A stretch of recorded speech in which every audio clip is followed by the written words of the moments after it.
Maverick News presents The Rick Walker Show. Defrag your mind.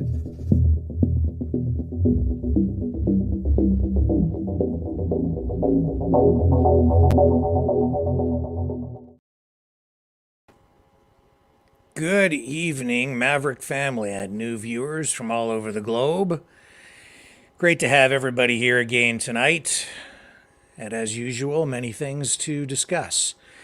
First up, though, something that sort of just slipped by on the 22nd when Vladimir Zelensky came to Canada to meet with the Prime Minister, Justin Trudeau, and to address Parliament and meet the Governor General, and came with cup in hand looking for money, arms, and went away with $650 million. Enough to purchase 50 light armored vehicles, which will be built in London, Ontario. There's a little bit of cash to fuel the economy. But there was something that sort of slipped, just kind of washed over people. And I have to apologize because we ran a lot of what happened during the Zelensky visit. And we ran portions of what he said. We did not run, though, the actual parliamentary address here. We ran some news conferences. We ran a lot of the stuff unedited. But during that parliamentary address, I'm sorry, we did not cover that because they honored a World War II veteran, a Ukrainian. But this Ukrainian, of course, was honored for fighting against Russia. People who don't know their history have to remember, or should learn, that during World War II, Russia was our ally. And we fought against the Nazis in Germany, against Hitler, with the Russians. They were our ally. So in Ukraine, there were military units that were under German command fighting against Russia, under Nazi command. So what happened in Parliament was a tribute by Zelensky, Trudeau, parliamentarians, dignitaries, a tribute to a Nazi. So tonight, there are many in Canada, and especially, and most of note, leaders from the Jewish communities in Canada demanding an apology to all Holocaust survivors from Justin Trudeau. This has to be perhaps Justin Trudeau's lowest moment. I apologize that we were not more thorough in our coverage the other day when Zelensky was visiting Canada. I wish we had been able to provide more coverage of that particular portion of his visit. So it got by me because I didn't see it. And it only happened in a very brief moment. But embarrassing, beyond embarrassing. It is a disgrace, a national disgrace. No question about it. And this is the speaker introducing this war hero, this Ukrainian war hero. So you see, it's either these folks in charge don't know their history, or they don't care. or they're okay with it. What did our veterans fight and die for in World War II? If only to come to this. We have here in the chamber today Ukrainian Canadian world veteran from the Second World War who fought the Ukrainian independence against the Russians and continues to support the troops today, even at his age of 98.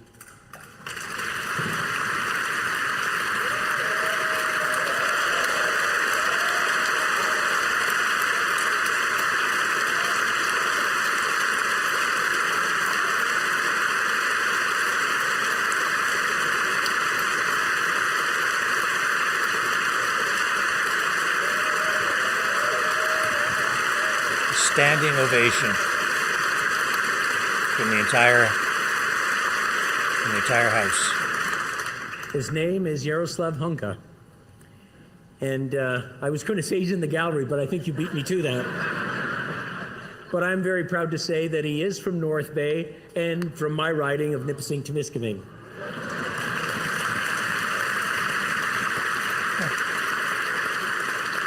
He's a Ukrainian hero, a Canadian hero, and we thank him for all his service. Thank you.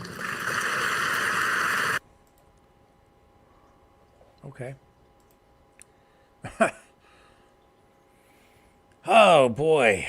So this commendation has sparked controversy due to Hunka's wartime history. Hunka was revealed to be a member of the 14th SS Volunteer Division, Galicia, a World War II Nazi Germany military formation predominantly composed of Ukrainian volunteers with ties to the region of Galicia. During World War II, this division was initially seen as liberators by Ukrainians in the area where the Germans attacked the Soviet Union in 1941. The 1st Ukrainian Division, as it was known, was formed in 1943 by SS Brigadefuhrer Wachter, a high-ranking member of the SS. Approximately 70,000 volunteers joined this division voluntarily. It's important to note that the SS was the main paramilitary group under Adolf Hitler and the Nazi Party, primarily responsible for the Holocaust operations. Hunka's membership in the unit was voluntary and not conscription. This division faced its first significant combat in mid-1944, when it attempted to halt the Soviet summer offensive. Initially successful, it later suffered substantial setbacks, with only 3,000 survivors out of 14,000 troops. After the war, many members operated as partisan units behind Soviet lines due to their strong anti-communist views. Following the war, new volunteers joined the division and were deployed to various regions, including Czechoslovakia and Yugoslavia. In the war's final days, it fell under the command of the Ukrainian National Army and eventually surrendered to the Anglo-American forces. Due to some confusion, many members were able to avoid being forcibly repatriated to the Soviet Union. So in present day, Yaroslav Hunka, who has been presented now as a Canadian and Ukrainian war hero, is of course facing scrutiny for his association with the Nazi-affiliated unit during World War II. Moving on to this in a broader context, it's worth noting that the members of the 1st Ukrainian Division have been regarded as war criminals by some experts. However, a Canadian inquiry into their history did not officially recognize them as such. The Canadian government established a commission to investigate war criminals, with the report being submitted in December of 1986. The report acknowledged that immigration applications of the Galicia Division members were initially rejected in 1949 due to their association with the German Wehrmacht, or the SS. However, in 1950, the Canadian cabinet decided to admit Ukrainians from the division following special security screening, stating they should, quote, not be rejected on the grounds of their service in the German army. Despite this, Jewish groups have condemned the Canadian Parliament's recognition of Yaroslav Hunka, citing concerns about the whitewashing of war crimes committed by Ukrainians during the Holocaust. And where have we seen attempts to sort of just wash over the presence of Nazis recently? During the beginning of the conflict in Ukraine. No Nazis here, they said in the mainstream media. No such thing. Doesn't exist. And yet we've shown you repeatedly that they do exist, that it is a problem, that they still honor Stepan Bandera in Ukraine, that they actually do have Nazi military units, such as the Azov Battalion. We've shown you video of Nazi summer training camps for youths. The Center for Israel and Jewish Affairs expressed deep concern today and said that they couldn't stay silent when crimes committed by Ukrainians during the Holocaust are whitewashed. The Friends of Simon Wiesenthal Center also demanded an apology today from the Canadian government, stating that they were appalled. They are appalled by the ovation given to Hunka, who served in a Nazi military unit, which has been implicated in mass murder during the Holocaust. I believe I have for you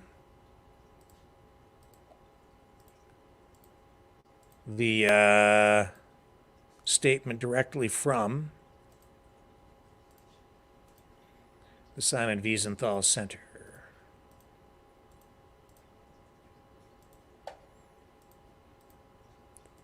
I may have misplaced it. I will find it.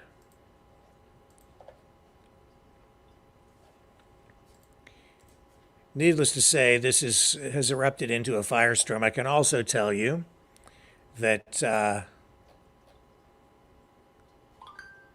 our own Laurie Spencer, Maverick News correspondent, U.S.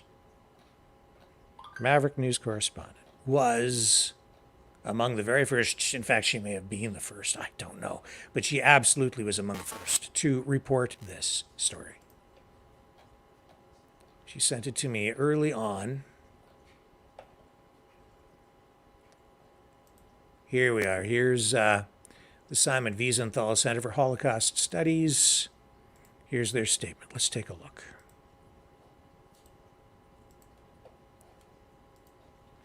Absolutely an embarrassment for the Prime Minister and, by extension, of course, our entire country.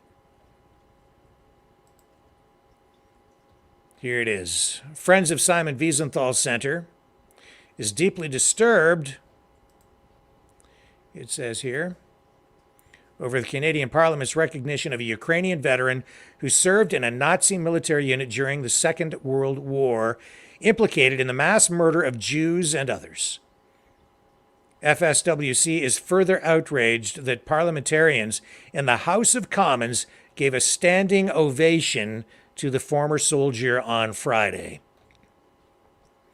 Yaroslav Hunka, a 98-year-old immigrant from Ukraine, was introduced by Anthony Rota, Speaker of the House of Commons, as, and you heard him here, a Ukrainian-Canadian war veteran from the Second World War who fought for Ukrainian independence against Russians, and a Ukrainian hero and a Canadian hero, ignoring the horrific fact that Hunka served in the 14th Waffen Grenadier Division of the SS, a Nazi military unit whose crimes against humanity during the Holocaust are well documented.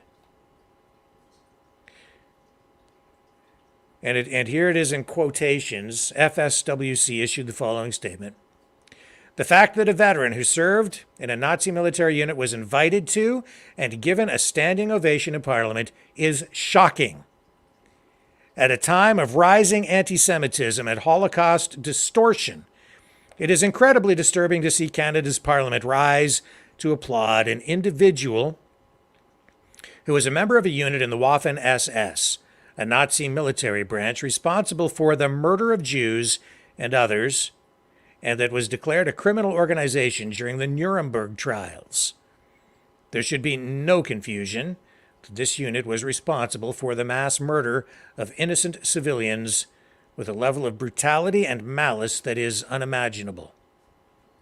An apology is owed to every Holocaust survivor and veteran of the Second World War who fought the Nazis, and an explanation must be provided as to how this individual entered the hallowed halls of Canadian Parliament and received recognition from the Speaker of the House and a standing ovation. Indeed.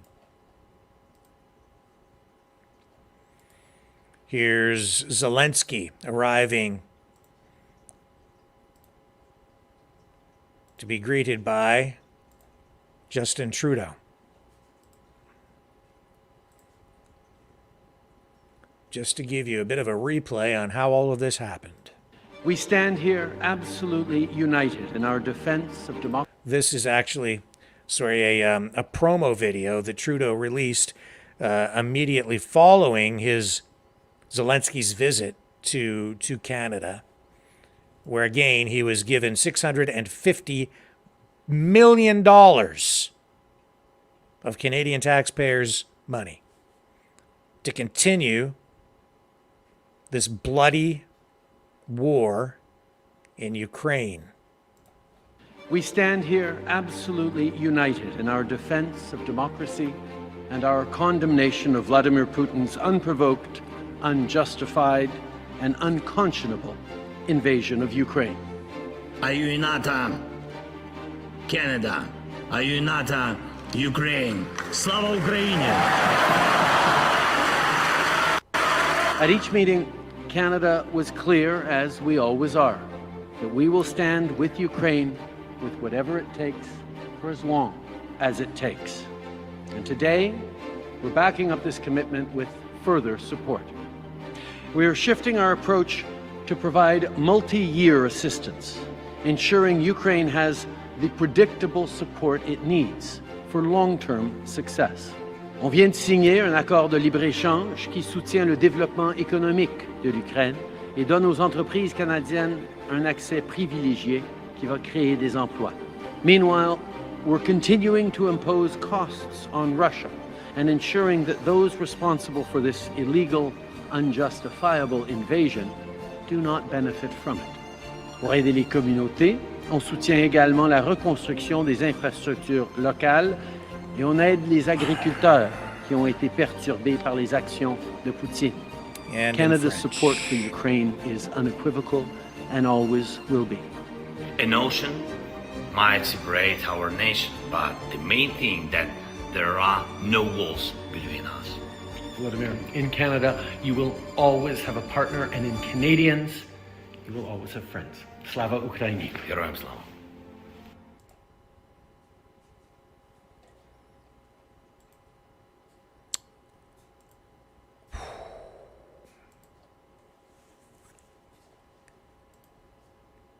Standing ovation he received.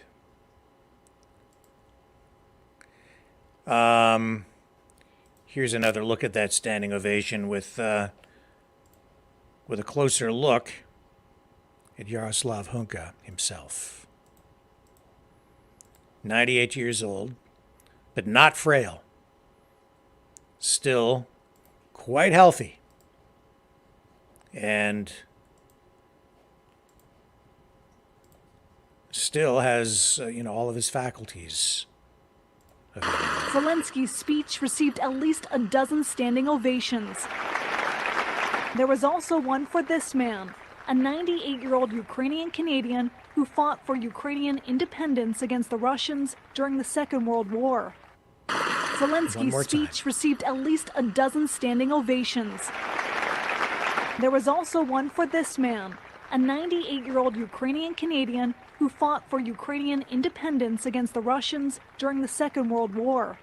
Zelensky's speech received at least a dozen standing ovations. There was also one for this man, a 98-year-old Ukrainian Yaroslav Hunka. My goodness. What has become of Canada? I really mean it. What has become of our country?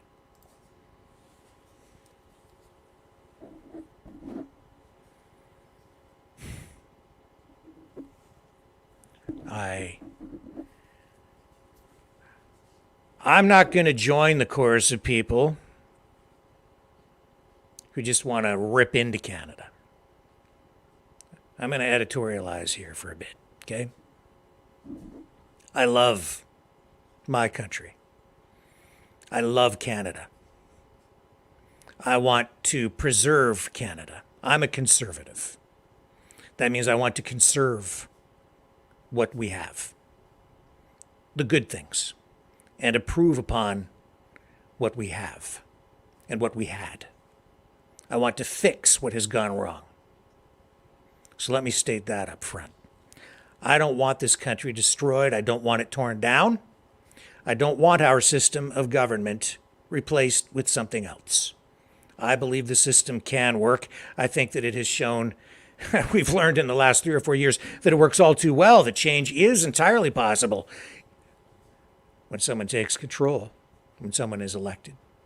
Democracy is in itself its own worst enemy, because you can have a new party, a new leader, new politicians take the helm and lead you in a completely different direction. And it can be taken in a completely different direction.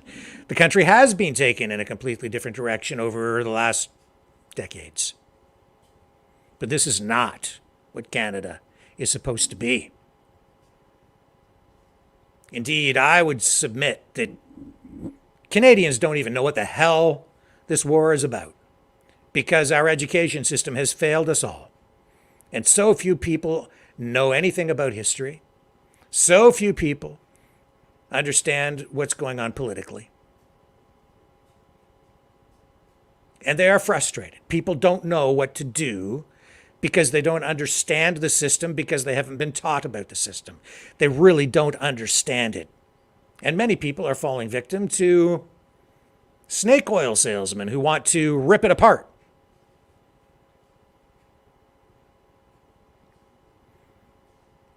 And it's easy to sell that snake oil because people don't understand how things work.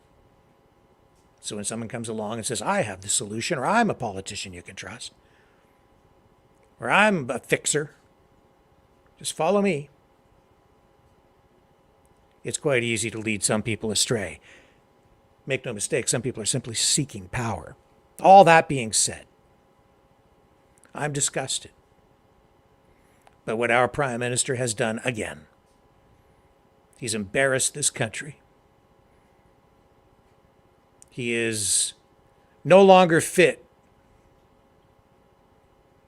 to hold the office. He has divided Canadians. He has, metaphorically speaking, set this country on fire. He doesn't listen.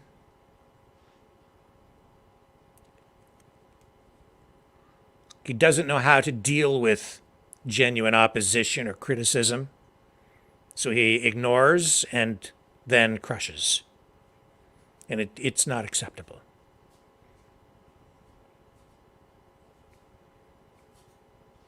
War is usually popular in the beginning because government manufactures consent with information warfare, propaganda, marketing. They sell war to us. Think back to the beginning of this conflict in Ukraine. There was strong support. Canadians supported it. It was supported in the US as well. Many people do still support it, but do you know what you are really supporting? $9.6 billion of Canadian tax dollars so far is being funneled into Ukraine, one of the most corrupt countries in the world. And the money that is making it to the front lines, do you know what it is being used for? Your tax dollars are being used to kill people. To fund a war that never had to happen. To fund a war that really started simply because the West lied. The United States and Canada lied after the fall of the Berlin Wall. NATO lied.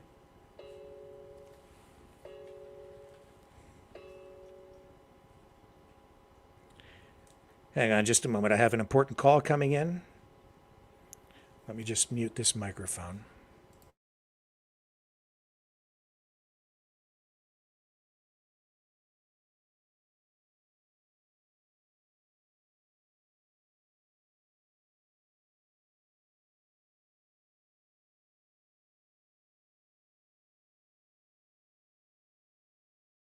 Now, folks, I have on the line with me right now Peter Coleman. He's with the National Citizens.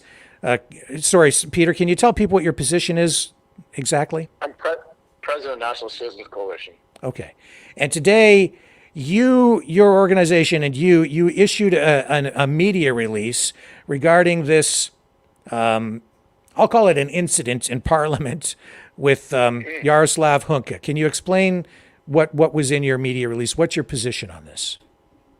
Well, it just seems to be one thing after another. We were talking about the fact that it was inappropriate to have this guy in the House of Commons when he's been accused of doing war crimes with the Nazis, basically. I know he's 98 years old, but it's just the PMO and the government have to do a better job of vetting who should be allowed to be in the House of Commons for these kind of dialogues. And it's one thing for Zelensky to be here, but this just seems like it slaps people in the face the wrong way, especially the Jewish community. Yes, absolutely. How do you think something like this happens? Is it because the politicians don't know their history, or is it something else? Well, look, Stephen Harper ran our organization for 5 years before he went back into politics and became prime minister. So I've been around him enough in the day to know that the PMO office and the people, these things are usually, Rick, very well vetted. It's usually very tough to get into something, to a meeting or the House of Commons or some of this as a guest if your past is sort of troubling for what they're trying to accomplish as far as their message in the House of Commons. And somebody dropped the ball, and I don't, you think what happens, Rick, is that the Speaker of the House of Commons will take the fall for it, but I'm not sure it's his fault. Yeah. Yeah, I don't think it's the Speaker's fault either. I mean, he's just reading what was handed to him, right? Yeah, absolutely. Yeah. So where does the buck stop on this? At the PMO's office? Well, and this isn't a partisan issue. I wouldn't be happy no matter who was in the House of Commons doing this. I mean, it's not as if we're in the top of people's minds on the international stage anymore. We've dropped our standing a fair bit since Trudeau became prime minister, and the country deserves better. We shouldn't be making these sort of own goal mistakes, Rick, where it opens the door to saying, are you competent? Because if you are, why are these kind of people being allowed to be in our Howard Hall of Fame chambers when something such an important issue as the war in Ukraine is going on? This just sort of muddies the waters. So you have to blame the PMO's office probably, but the buck obviously stops higher up at Trudeau. Yes, and I think in your release you indicated that Justin should perhaps give some consideration to that walk in the snow that at some point is inevitable for him. I think what happens in politics, Rick, after about 10 years, people get tired of seeing your face. It happened with Harper. It's happened in the history of our country a lot. And Trudeau's close to the past due date, just longevity-wise. And I know some people that support him may not like to hear that. But after 10 years, people get tired of you in general because you're not the shiny toy anymore. And the problem for Trudeau right now is what he thinks are the most important issues for Canadians are not the ones that the average Canadian thinks are important. That's trouble for him. Yeah, so he's out of touch with the average Canadian. He is, and I think, and after a while, you sort of believe, because if you're in power for so long, you believe what your views are the views that matter, and politicians make that error at their own peril. And he's clearly in there. And the unfortunate part for Trudeau is he doesn't have people around him, I don't think, that will tell him no, that will tell him this is crazy, that tell him that this is reckless. And that happens in politics too, when people's livelihoods depend on the one guy who's the leader. And eventually it all comes tumbling down, and Trudeau's in significant danger of that happening. I know election's not 2 years till 2 years from now, but if I was a Liberal MP, put this way, that won my riding by 5% last time, I'd be looking for a new job. Yeah. What do you think this does to Canada's reputation internationally? We used to always say, Rick, that we punched above our weight, and there's a long history of that, and I'm not convinced now that we are. I think the world of politics is changing dramatically with, China and the war in Ukraine and things going on there, and our relationship with India is now, very poor, and I just think we need to get back to basics where we can be a sound voice and offer some sound advice, but you can't go into these meetings when your agenda is not what the agenda is for the people around the world. I think that's where Trudeau's really out of touch. And I think people are tired of him walking in international stages and lecturing them about climate change or this or that, when they've got much bigger issues to deal with than that. Not that climate change isn't important, because it is, but on the world stage, I can guarantee you that's not the number one issue for a lot of people. As much as people say it is, it's not. Yes. Peter, I'm so grateful for you calling in tonight to offer your perspective on this and to give some depth to this conversation. Is there anything else you think I might have been missing here in this talk?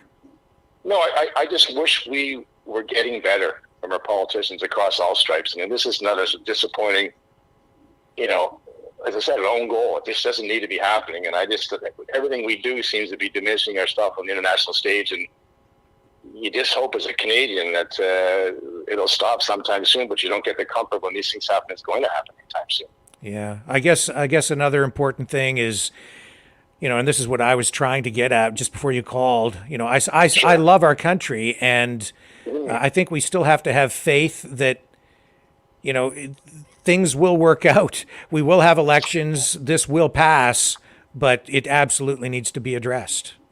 Well, that's the problem, because I'm a fiscally conservative guy, and so is our organization. But at the end of the day, as much as I don't like Trudeau, and I think hasn't been a great prime minister, I still want him to succeed, because you want the country to do well. So even if you don't agree with the prime minister, you want him to do well on behalf of Canadians. And I don't get that sense that he's doing well for us right now, and both at the local level and at the international level. And I wish it wasn't that way, Rick.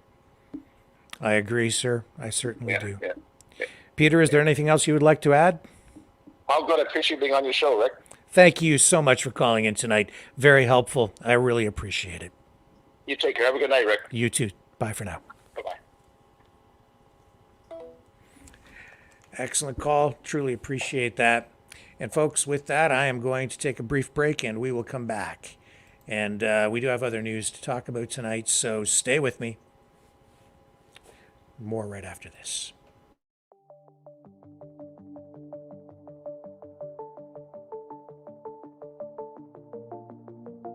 Greetings, brave Mavericks. Our quest for truth continues. We go beyond fake news. Together we expose propaganda. Together we pull others out of rabbit holes. We are maverick thinkers. We are all unique individuals, defenders of individual rights and freedoms, credible, trusted, grounded in reality. Maverick News. Defending free speech. Donate at freedomreporters.com. Do it now. Tomorrow may be too late. Maverick News. The world is watching.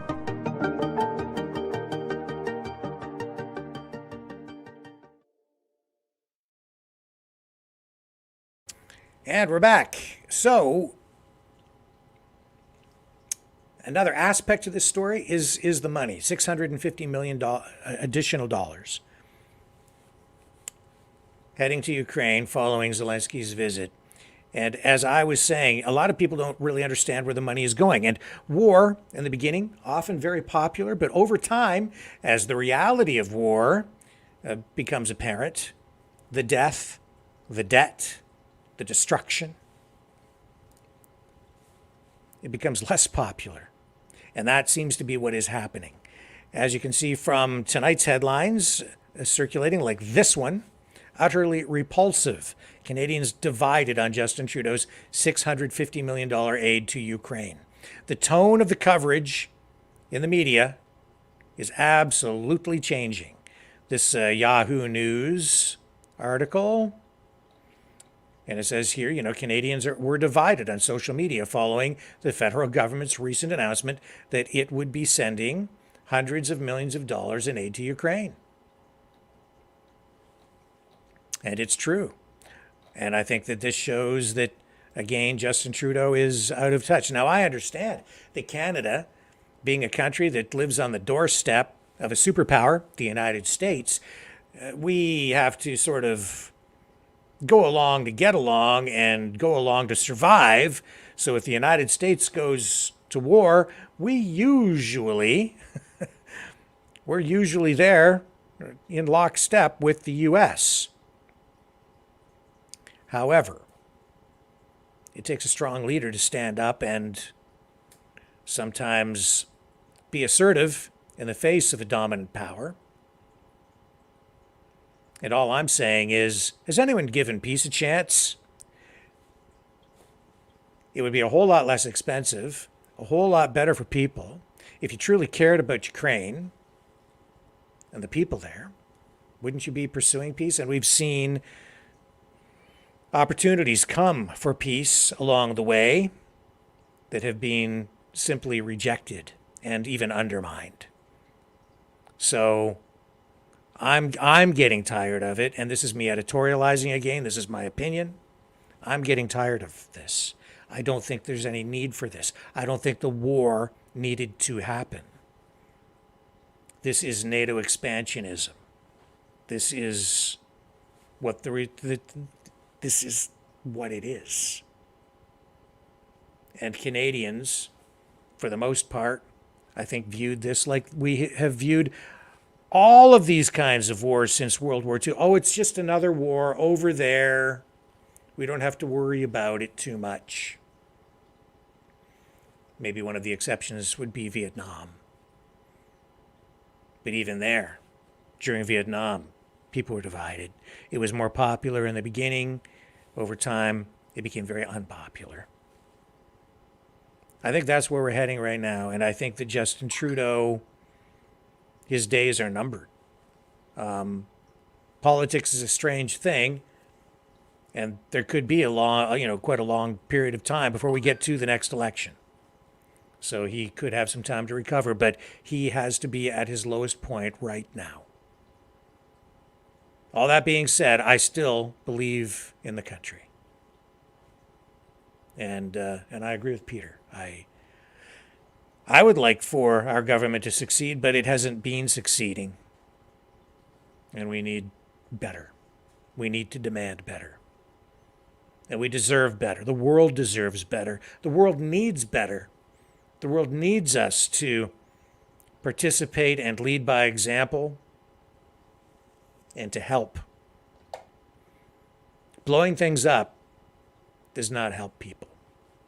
It's certainly not good for the environment or climate change. We need to do better, a lot better. And we can, and we will. We certainly will. I'm going to take another quick break. When we come back, we're going to talk about this new deal that Ford workers have in Canada. So stay with me. There's more right around the corner. The New World Order. Government overreach. The Great Reset. Mainstream media lies. Now more than ever, independent voices are needed. Donate now at freedomreporters.com.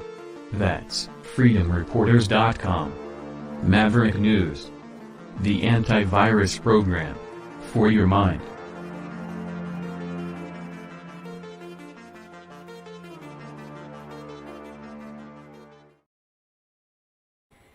And we're back again. So, yeah, pretty exciting stuff for Ford workers tonight. Let me just see here if I can get you the right info. So they voted online today. They had a tentative deal, and then they voted to ratify today.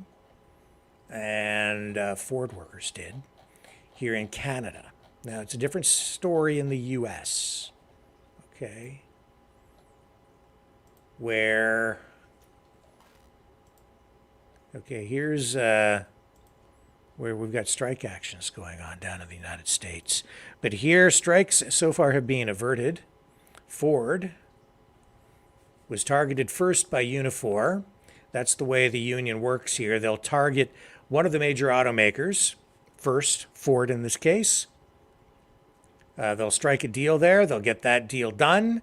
That sets the template for the other automakers. So they'll have to decide now whether they go after Stellantis or General Motors next. Here's the statement from Unifor on this deal. And I know that there were some concerns among union members today about the voting method, doing it online, of course, because it was all electronic, digital, online, security concerns, but it got done. So contract ratification says here, Unifor Auto members, today our Ford members voted 54% in favor of the new 3-year collective agreement with Ford of Canada.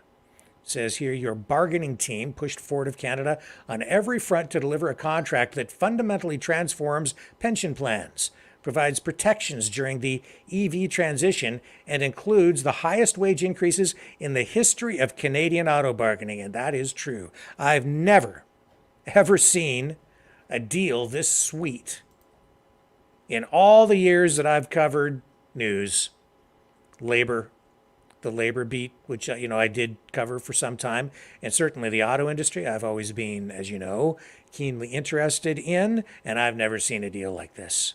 This is unprecedented.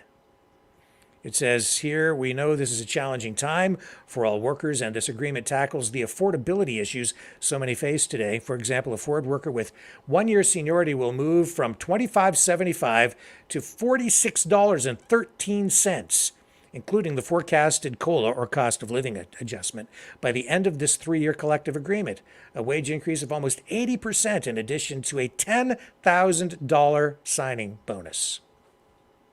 Other highlights: base hourly wage increase of nearly 20% for production and 25% for trades over the lifetime of the agreement.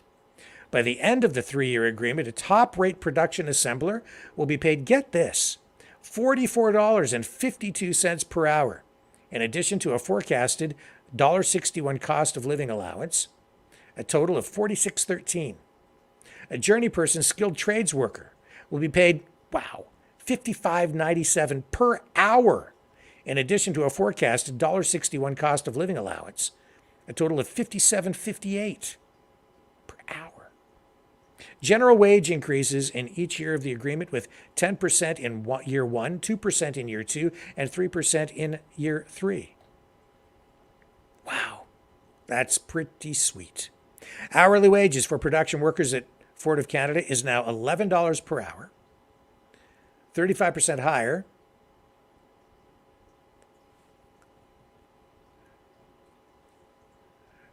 so it's not the wage is not, this is poorly written, it's not $11 per hour, it's $11 higher than comparable U.S.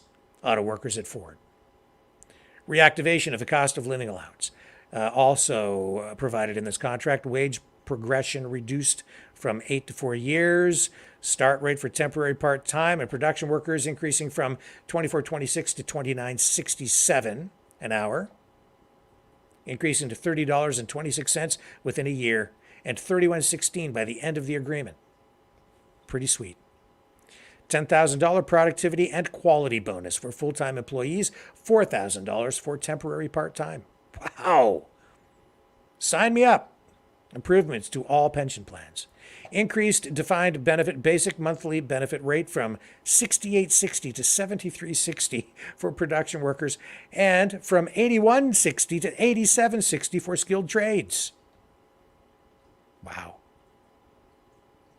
This is a great deal, man. This is a great job. I mean, I would personally would not really, I don't think, want to work on an assembly line. It might not be so bad. I've been in factories. I've seen how they operate. But holy smokes, this is pretty sweet. It's a pretty good deal. Vision and dental care improvements, legal services plan, independent scholarship plan. So scholarship plan for your kids. Health benefit improvements. Eliminating a quarterly $97 healthcare deductible. Wow, is there anything they don't have?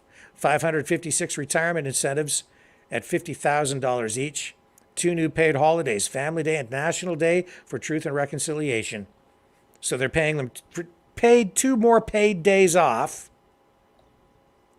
The contract expires September 20th, 2026. So with this pattern set, Unifor will select the next target company for a second round of Detroit 3 negotiations. Unifor will keep members informed of any developments. And that's a pretty sweet deal. And that's significant. That is unprecedented. Now we'll see if they're able to repeat that with Stellantis and General Motors. And we will see what happens on the U.S. side, where things don't seem to be going quite as well. But as you can see, the union demands for wage increases, pretty hefty this time around. And that's going to have an impact long term, not just on the auto industry, but our economy in general. Now, some argue, and I think there is truth to this, that when union members make higher wages, as they do in these auto plants, it stimulates the economy in general because they have more money, they spend more money. It creates economic spin-off benefits for the communities and for the country in general because it injects a lot more money into the community. When people have more money and spend more money, it circulates, and a rising tide raises all boats. And I really believe that is largely true.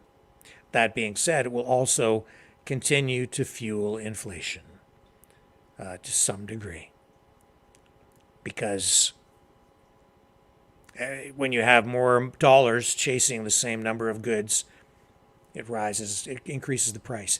Plus, these cars, why do you think they cost $80,000 and $100,000 and $120,000?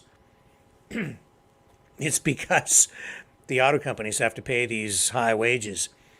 And make no mistake, these auto companies receive subsidies, tax breaks. Government is directly involved in these companies. And there are huge subsidies, as you know, flowing into all of these auto giants to retool their factories so that they can deal with this massive transformation of the auto industry into an electric vehicle industry. So I know Oshawa is going to be, Oakville and Ford is at some point going to be converted over to EV production. We're seeing battery plants being constructed in Ontario, massive amounts of government money being dumped into that. So huge changes. But when the government starts dumping money into big companies, money that's really supposed to be earmarked for production, the unions always go after it too. So they have to factor that in. As soon as the dollar signs show up, the unions go in and they always want a piece of that action. But once you establish that new benchmark, the unions never want to give anything up. So now that has to get, that's the new standard. In the next, 3 years from now, they'll be negotiating to go on top of that. And then everybody else in the economy has to keep up to that as well if you want to be able to survive in the face of Inflation. And that's also what's fueled this massive wage hike for these guys. This unprecedented wage hike, 10%.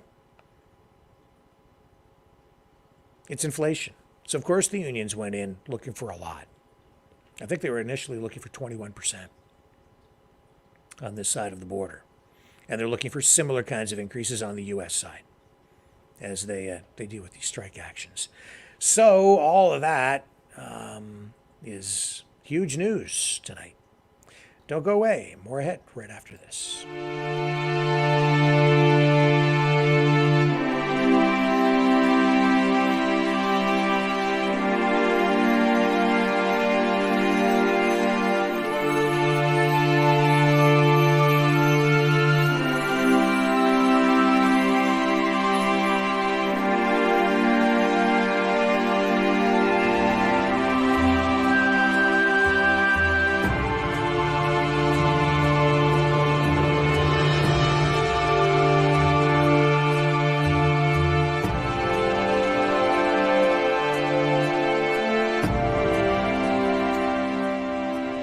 Maverick News.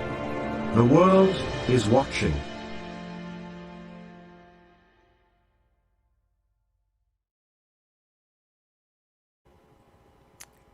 So, 7 years ago, this OSIRIS-REx was sent into outer space. The mission to retrieve a sample of an asteroid, going where no unmanned spacecraft has gone before. So this was a NASA initiative. The spacecraft has now delivered its cargo back to Earth. And I guess a piece of this asteroid that was brought back, a piece of it will end up here in Canada too. So it won't just be in the United States. So this capsule landed at the Utah Test and Training Range around just before 11 a.m. this morning after a 3.86 billion mile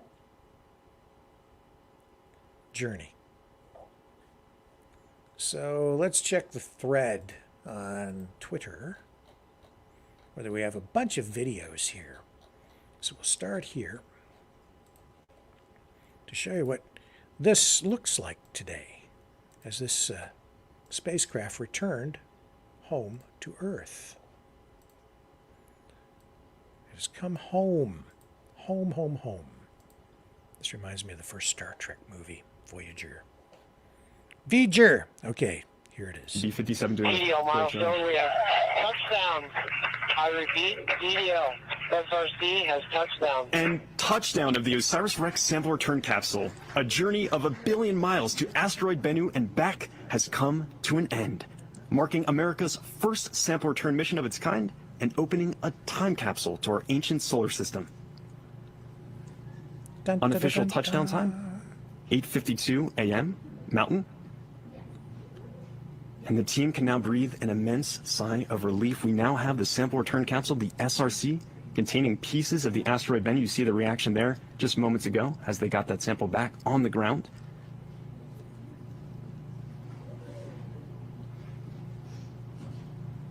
This is the team at Lockheed celebrating that moment. B-57 doing.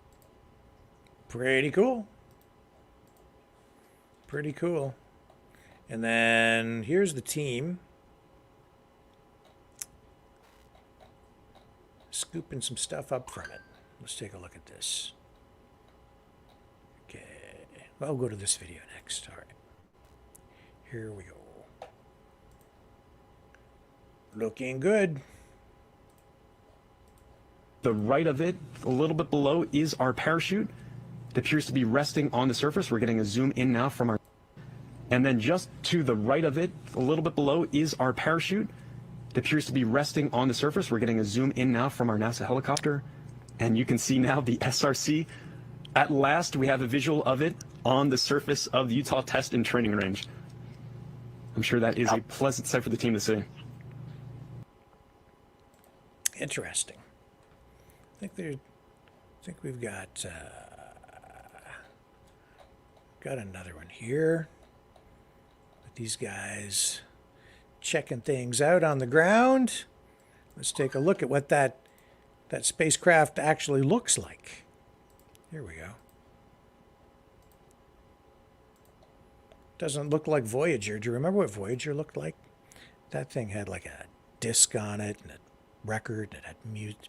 That was a nifty thing. I'm showing my age though. Here we are. We'll go out into the field, get the sample, take some soil samples and air samples for contamination knowledge, and then bring the sample return capsule to a temporary clean room at the Utah Test and Training Range. There we will actually take off the heat shield and back shell and some other components for safety. And inside of that is what we call a sample canister. Sample return capsule is kind of like a nesting doll. We have these multiple layers of protection. And then that sample canister will have a nitrogen flow put on it, what we call a nitrogen purge. And with that nitrogen purge to protect the sample, to keep any incursion of terrestrial atmosphere coming into that canister, it will be flown from Utah here to Houston, Texas. The astromaterials curators at NASA Johnson are the best in the world. They are fantastic at preserving material. The samples will be in a special custom-built clean room. The samples themselves will be inside of a nitrogen-filled glove box. And then instead of that, they'll be stored in separate containers for allocation. The first samples will come out for the science team to describe what we've seen and produce a catalog within 6 months so that researchers around the world can write their own proposals to request sample. Super cool. When I was a kid, I was so fascinated with outer space. You know, I remember getting up. Last night we were talking about newscasts on Strange Bedfellows with Lori and reminiscing. And I remember when I was a kid getting up in I think it was 1970, Apollo launch, and watching it on television in black and white and sitting right in front of that TV with, my face right up against the screen. And then of course, it's the Star Trek era too, right? So growing up with Star Trek, the original, Captain Kirk and Dr. McCoy and Mr. Spock. And yeah, man, those were the days. Those were the days. Let's take a look at this video. This is a pretty cool one. Even if it's only for the graphics, this is a cool video. Here we go. Check this out. There's been nothing like OSIRIS-REx in NASA's repertoire. I like to call it the Daredevil spacecraft. 10 seconds. 9, 8, 7, 6, 5, 4, 3, 2, 1. And liftoff of OSIRIS-REx, its 7-year mission to boldly go to the asteroid Bennu and back.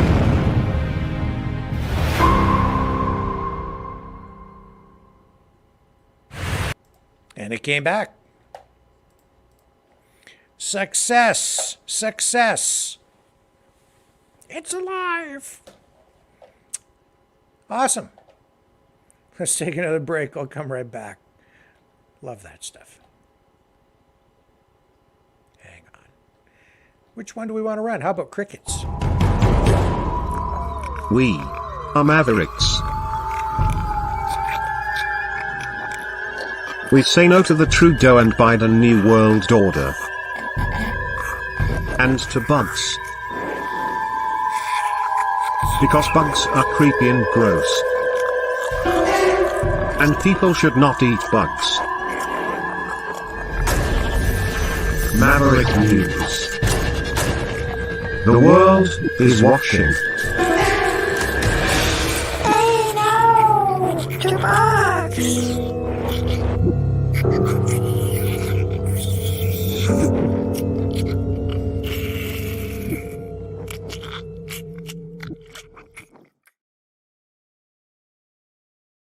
So I don't know how much that cost to do that, to send that thing up there. It probably cost, I don't know, $1 gazillion. Is it money well spent? I have no idea. I just know it's like watching a science fiction film that's come, to life. It's real. So this, I guess this Osiris thing, it's, I don't know. It says here, in future years, the way we analyze this sample will change as new scientific understandings emerge. NASA says the mission is merely the beginning of new ways to study asteroids. And the next target is already established, Apophis, an asteroid roughly 1,200 feet in diameter, will come within 20,000 miles of Earth in 2029. NASA plans to use spacecraft gas thrusters to dislodge and study the dust and small rocks on and below Apophis' surface. Or Apophis? I'm not sure how you pronounce that.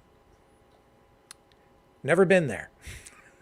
In a news release, the space agency highlighted how the rocks and dust collected from this most recent asteroid mission and future ones will offer generations of scientists a window in time when the sun and planets were formed about 4.5 billion years ago. Okay. Well, I hope we get our money's worth. That's all I can say. Anyway, slice it. It's all cool stuff, though. And I know that when I was a kid, there's Apollo missions, and then later in the 80s, you know, the space shuttle. That gave people something to be proud of, and people found that inspiration in that. We literally, in those days, we were reaching for the stars, and we got there. I mean, we're getting there. So, not everything is doom and gloom. Some stuff is positive, and I'm grateful for that. We need a little sunshine these days, don't we? Let me see what else we have here. What else am I missing tonight? Anything? I can't. It's not possible. I haven't covered all the news yet. No. Let me just dip into another little break here. I'm just gonna check the incoming wire, and I'll be right back. So don't go away.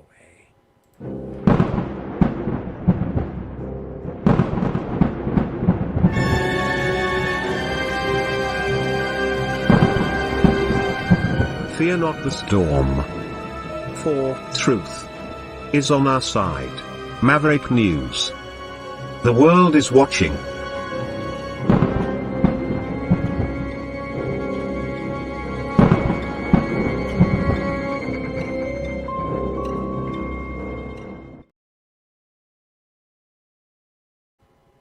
Okay, so I'm just checking some headlines here. Some of this stuff I won't get into a lot of the detail, but I'm just like looking at some of these headlines. Some of them are terrible. Some of them appear almost funny. What a mixed bag today in the world of news. So there's a man who was hospitalized in life-threatening condition. I guess this happened after he was at a Calgary pub that was holding an eating contest. So paramedics took this guy to the hospital. This happened at the Ship and Anchor pub. Emergency workers were called to someplace in the 500 block of 17th Avenue Southwest around 6 p.m. This guy was in medical distress. Medics were told that there was an Oktoberfest-themed eating contest going on. So attendees said it included eating bratwurst on a bun. And the man who was taken to hospital was a participant. Isn't that different? And then the Ship and Anchor pub posted this. Here, I'll show you. This is what they put on Twitter.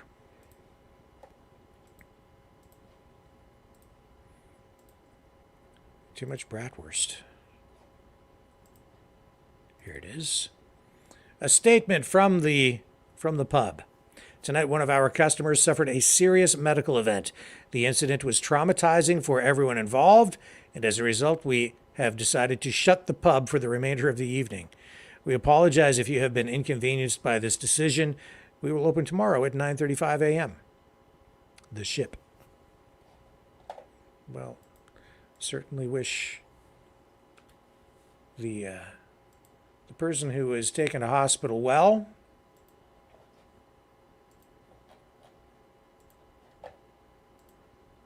That's kind of a different story, isn't it? Yeah. What else do we have tonight? Let me go through the wire service here. A lot of stuff we've already reported on. We've been ahead of the curve on a lot of these things, so mainstream media is actually catching up on some of these stories. Yesterday I noticed that they finally picked up on the story that we covered, oh man, it was days before that, where RFK Jr. was again repeating his request for Secret Service protection after that Adrian Espuro was arrested at that RFK event in Los Angeles and faced weapons charges. He has now been released, and apparently his bond was, Lori was telling me yesterday, she's been covering that story, and initially to get him out on bail, it was something like $35,000, and it was knocked all the way down to zero. So he's out on the streets awaiting his trial. And of course, given the family history with the Kennedys, a lot of concern about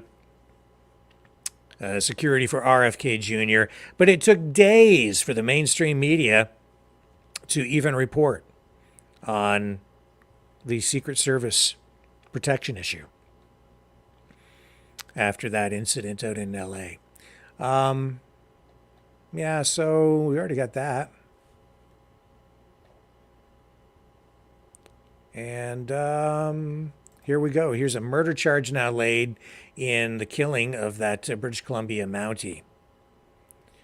So the officer who was killed, Constable Rick O'Brien, in Coquitlam, British Columbia, Nicholas Bellemare, 25-year-old Coquitlam man, has now been charged with 1 count of first-degree murder and 1 count of attempted murder with a firearm. The homicide investigation team in the Lower Mainlands announced the charge today. IHIT is leading the investigation there. And there was a second RCMP officer who was wounded during the altercation.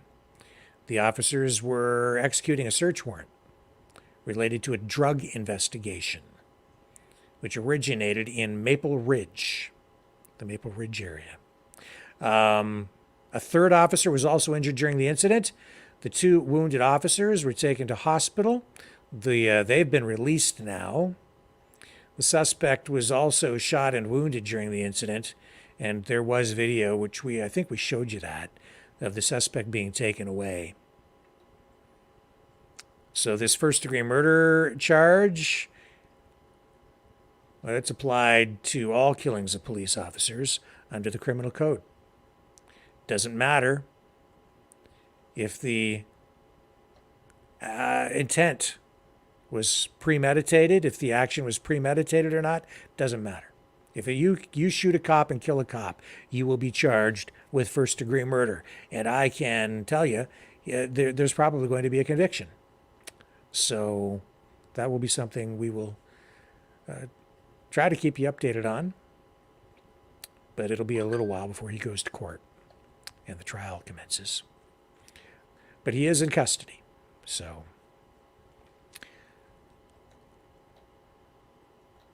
that's where it is. Condolences, of course, pouring in from across the country, and it shocked the community there. In fact, that one, it sent shockwaves across all of Canada. That's for sure. A lot of Canadian news here tonight, folks. Sorry about that to all of our American viewers. Let me just continue to check the wire service for you. We dip into U.S. news. You guys need to make more news if you want me to cover it. I don't know how.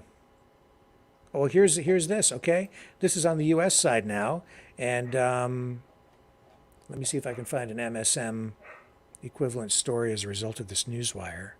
Okay, so let me go over here. I'll check in over on this site, and I'll show you that this whole thing with military aid to Ukraine, again, it's support for the war here in the West, obviously beginning to drop off. Here's the ABC version of this. It says 4 in 10 now criticize U.S. aid to Ukraine. Congress has committed $110 billion in Ukraine assistance to date. $110 billion. Of course, the United States has a population about 10 times bigger than Canada. And so if we commit, what did I say? $9.6 billion. That's what it is. Almost $9.6 billion. So the U.S., more than 10 times that amount, dumped in. Public concerns that the United States is doing too much to support Ukraine in its war with Russia have notched up. So this is an ABC Washington Post poll. So this poll coming out after President Zelensky visited the U.S. in search of more money and arms, and he did walk away with more of both money and arms when he met with Biden this past week. And they got those ATACMS, those missiles that can be launched from the HIMARS, long range, 190-mile range. We got into that last night, didn't we? Yes, we did. But as you can see from this polling, the average person, I think, beginning to tire of all this, beginning to, I think, question the amount of money that is just being dumped into this thing. It's like a money pit, isn't it? A bloody money pit. Literally a bloody money pit. A pit full of blood and money. It's just obscene. Absolutely obscene. Sorry, here, I'll show you. This is the headline here on ABC. 4 in 10 now criticize U.S. aid to Ukraine, as you can see right there. And it is bloody obscene. Don't know what else to say. So that gets us to 7:18. So here's what we'll do. We'll go to the phones for a few minutes. Just let me take a little break. I'll get everything set up. And we shall return right after this.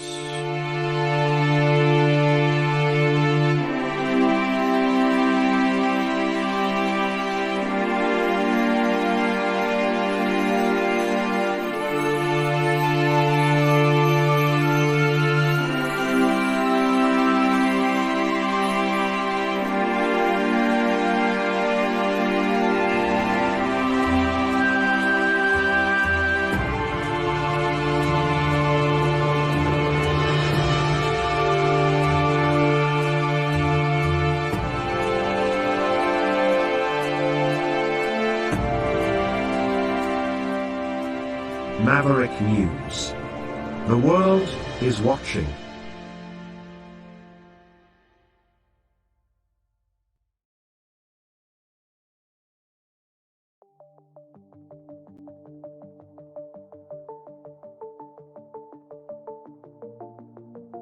Greetings, brave Mavericks. Our quest for truth continues. We go beyond fake news. Together we expose propaganda. Together we pull others out of rabbit holes. We are maverick thinkers. We are all unique individuals, defenders of individual rights and freedoms, credible, trusted, grounded in reality. Maverick News, Maverick News. Defending free speech, free speech. Donate at freedomreporters.com. Do it now. Tomorrow may be too late. Maverick News. The world is watching.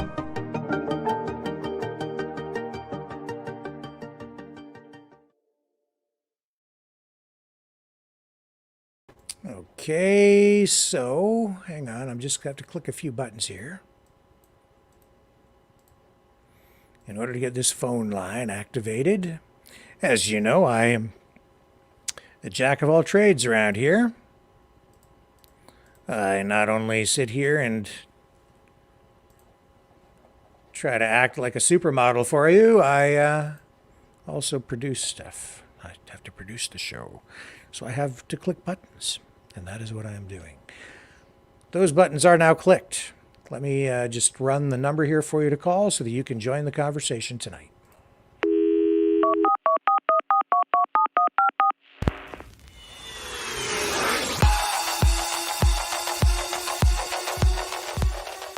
Join the conversation. Call 1-833-975-3733. That's 1-833-975. Free. Speak up. Speak out. Make your voice heard. Maverick News. Fighting for freedom by defending your right to free speech. Be a Maverick. Join us.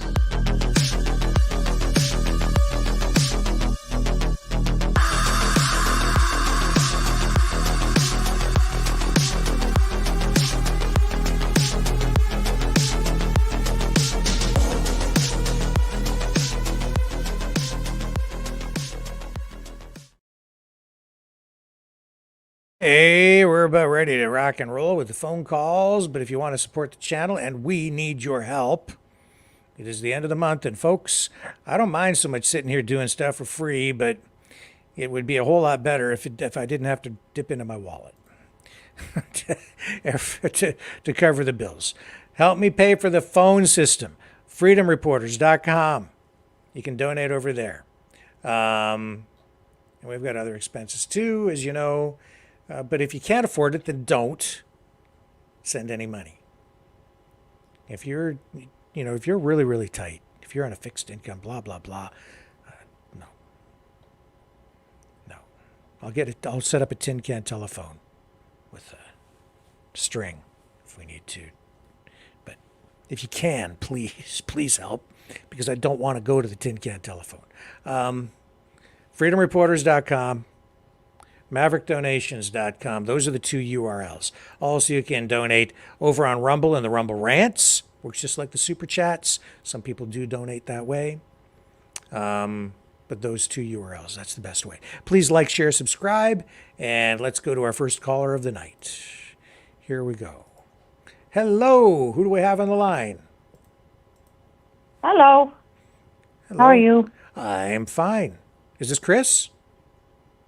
Yes, it is. It is. I thought How I come recognized that. it never picks my name up? I don't know. Do you say your name? And it never seems to pick it up. That's so weird. I don't know. You have a stealthy voice. It's not detectable by digital technology. Oh, right now it's a scratchy voice because of my allergies. Oh. Leaves are falling off the trees, and it's just brutal. Yeah, I think that's from molds and spores and things in the air, right? Isn't that right? Is that what you're allergic it's terrible. to? And we also have all the leaves. Well, and we also have all the leaves coming off the tree now, too. So, you get all that dust and everything, like all summer that's been sitting on the leaves and all that kind of stuff. So it's just that time of the year, right? And hey, do you guys have any issues with maple bugs or elder bugs down there with maple trees? Well, we have a lot of maple trees, so I'm not much of a green thumb. I really could care less about a lot of that stuff. To me, it's just stuff I have to cut and trim. But so I don't know for sure. Okay.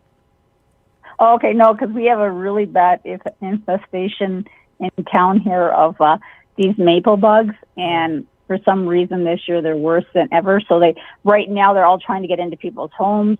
So if your door faces a south entrance or anything like that, your garage or anything, the walls are just caked with these bugs.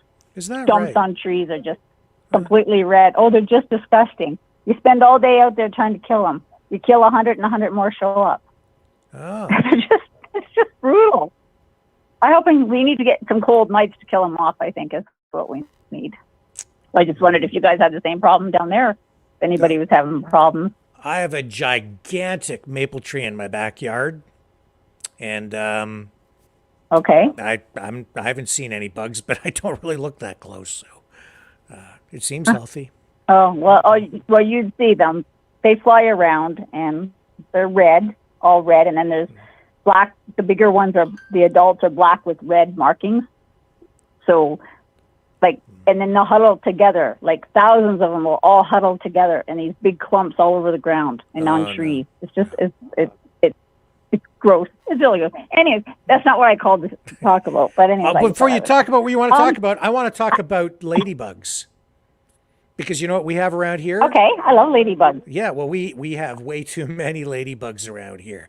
They introduced ladybugs, a certain species of ladybug, around here because farmers have a problem with aphids eating the soybean crops.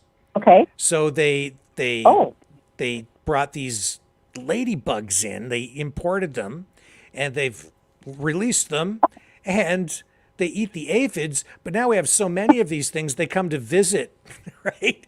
And set up a home in my home. Sometimes there are just tons of these things around at certain times of the year.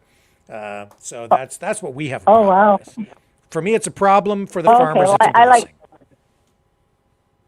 You're breaking up a little bit on your line here. Oh, sorry. Can you still hear me? Okay.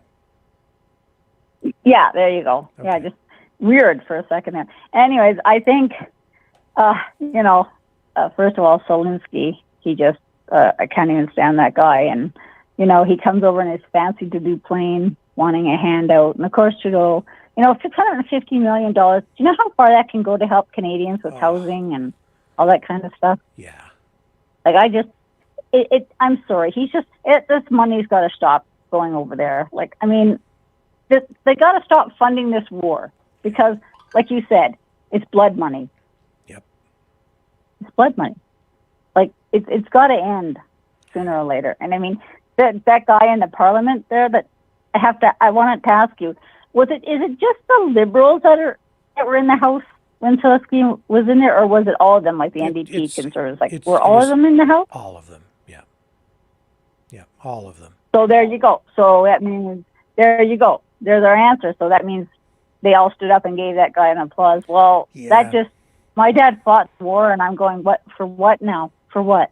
To be fair. That's just so wrong. Yeah, to be fair, I really doubt that those members of parliament paid much attention to what they were applauding.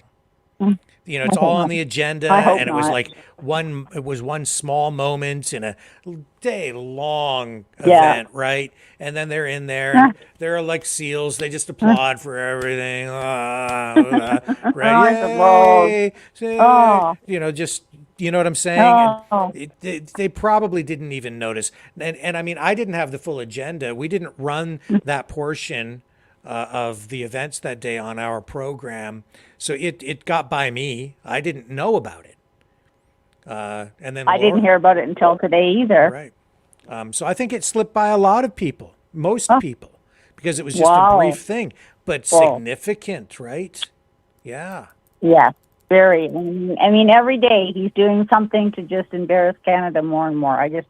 I don't know where the end's going to be, but I'm really hoping it's not that we don't have to wait 2 more years for an election. I really hope that he'll be forced to step down or something will happen, because we just can't keep going on like this. This is just that never should have happened. Never should have happened in Parliament. The PMO's office should have been much more careful about that. You can't tell me that the people working in that office didn't know. Like, and if they did, then they have no business working there because they don't know their history or they don't care. They're Nazi sympathizers. But I think maybe that's a big part of the problem, is that our government has been just totally willing to say, oh, swastikas or this, or, Nazi that. It's like, we're cool with that. Whatever. Here's some more money. Keep on fighting those Russians. Yeah. No, this is wrong. Jeez.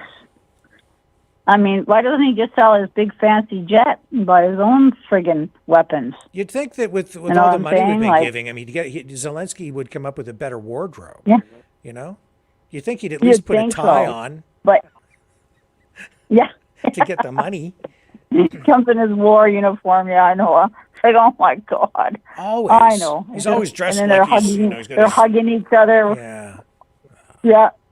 Always that green shirt. And then he comes down the stairs of the plane and, Trudeau's hugging them. And then, of course, Freeland, she has to kiss him and everything. It's like, oh my God, I thought I was going to be ill watching that. Like, this is pathetic. Theater. Oh, it's so much drama. It's drama. It is. It really is. The world's a stage right now. Yeah, and really that military garb, that is his costume. Yeah. He's got to dress for the role. He's an actor. Yeah. Yeah, of course he is. Yep. Yeah. To me, he's like another playboy like Trudeau, more or less. You know what I mean? Photo ops and all this kind of stuff. That's just, I just don't like the guy. I just don't. And I think, I do feel sorry for I feel sorry for the innocent Ukraine people. That's who I feel sorry for. Yes. And the Russians. And the Russians innocent people getting killed. And the Russians, yes. Yeah. Yes. Some people. Did anybody get killed in that bombing yesterday? Down, I can't remember what it was. Something about down by the ships or something in Russia or something? The attack in Crimea. Yeah, there was one person who was, I think they were killed. They were officially listed as missing yesterday. I haven't. Oh, well. I don't have the updated information. I can try to find out for you, though. That's a good idea. Okay. And then, you showed that clip there yesterday of, Trudeau coming out of the Royal Oak, whatever that hotel is called, York Hotel. Yeah. Yeah, that's it. I know the hotel, but yeah. And I mean, and this yelling and chatting, it you know what? It's only going to intensify. I don't see it going away anytime soon. I don't know. It's just, like you said, it's pretty bad, the names. And I don't know if that really solves any issues, people yelling and screaming, but they're going to keep doing it. I'm interested in your perspective on that. Why do you think that's happening? Who's doing it? Because I want your perspective as someone watching. We kind of know, right? Who's doing it? Okay, so I'm watching it, and it always seems to be kind of the same ones that seem to move around from, that's right. wherever he is. That's right. I honestly feel it's a lot of the I'm going to say it right out. It's a lot of the freedom fighters. Yeah. I don't know so much as the bigger name freedom fighters, but you know how they all have these groups, right? Yes. Kind of that's where I'm getting it from. I don't think it's just ordinary people like you and I that see him and just start yelling at him. Right. You know what I'm saying? Because you watch, there's other people that just kind of keep walking, right? They just they listen and then they keep walking. Yeah. So no, these are orcans. I can't even say it. These are groups that are kind of like planted wherever he is. Yeah. That's how I'm seeing it. Maybe I'm wrong. No, 100%. I'm with you all the way. That's what it is. It's a group that follows him around, follows the prime minister around, and they heckle him. Yeah. And then they shoot video, and it is all theater, and it's all designed to just make him look bad. So you are right. It's going to intensify. Yeah. Yep. Yeah, and every time they do that, it just angers people. People get that much more riled up, and of course, as you know, that convoy it's on its roll, and I guess Calgary tomorrow is the meetup for the WWII to go east now. Yep. So everybody's going to be joining up. Who's ever going to go east now? So it's on the roll. Still, really don't know where they're going though, because they're not really even on the poster that they put out. It doesn't really say where they're going. It shows you the different stops. So I still don't know where they're going. But this should be interesting, anyways. I think this is going to be a very interesting week to see what's going to happen with that. Yeah, and this incident now in Parliament with Yaroslav Hunka will only fuel more of the discontent, and that will, I think result in probably maybe a few more people joining that effort, however that ends up happening.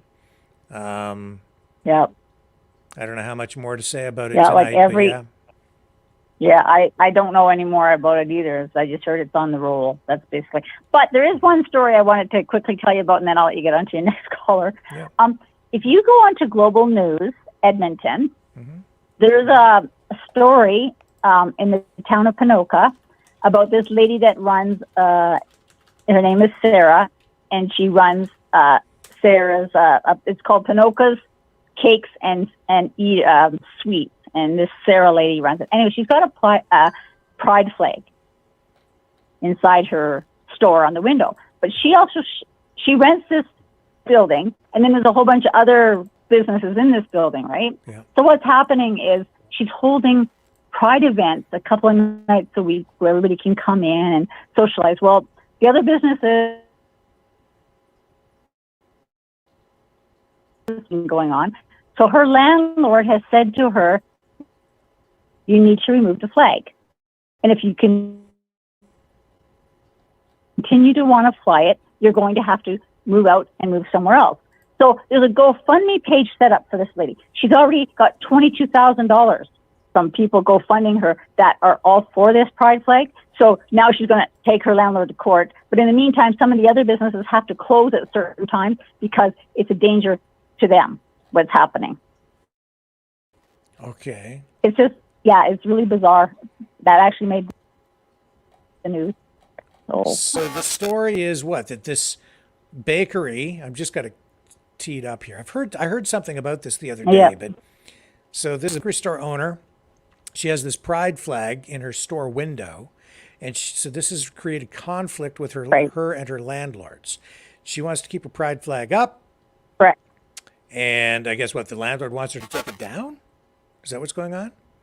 She's been baking cakes at her store for over a year. Yeah, because he doesn't. Well, go ahead. He doesn't allow any businesses to put up anything that's political that could cause problems. Not just so much the pride flag, but anything. He just doesn't want problems with his building, with the businesses. So he's asking her nicely just to remove it. Now, he's not saying they can't come in and still buy their cakes and pastry and, he's not saying that. I mean, she could still serve them, just don't be carrying on like you're carrying on. That's basically what, and now I guess the landlord, I don't know, he's basically said if you don't remove it, then you might have to move your business. I see. And she thinks, and I'm hearing it, she might take him to court on that. So it's just kind of another little twist in, this nonsense that just keeps going on. this nightmare, Twilight Zone that keeps going on. So she's having meetings for pride groups after hours? Is that what she was doing? Well, I don't know if it. Well, yeah, she's got a thing on the sign on the window. It said Tuesdays and Thursdays, and I guess all these pride people can come in and have their little get-togethers, and that's not going well because he says I also don't want that because that's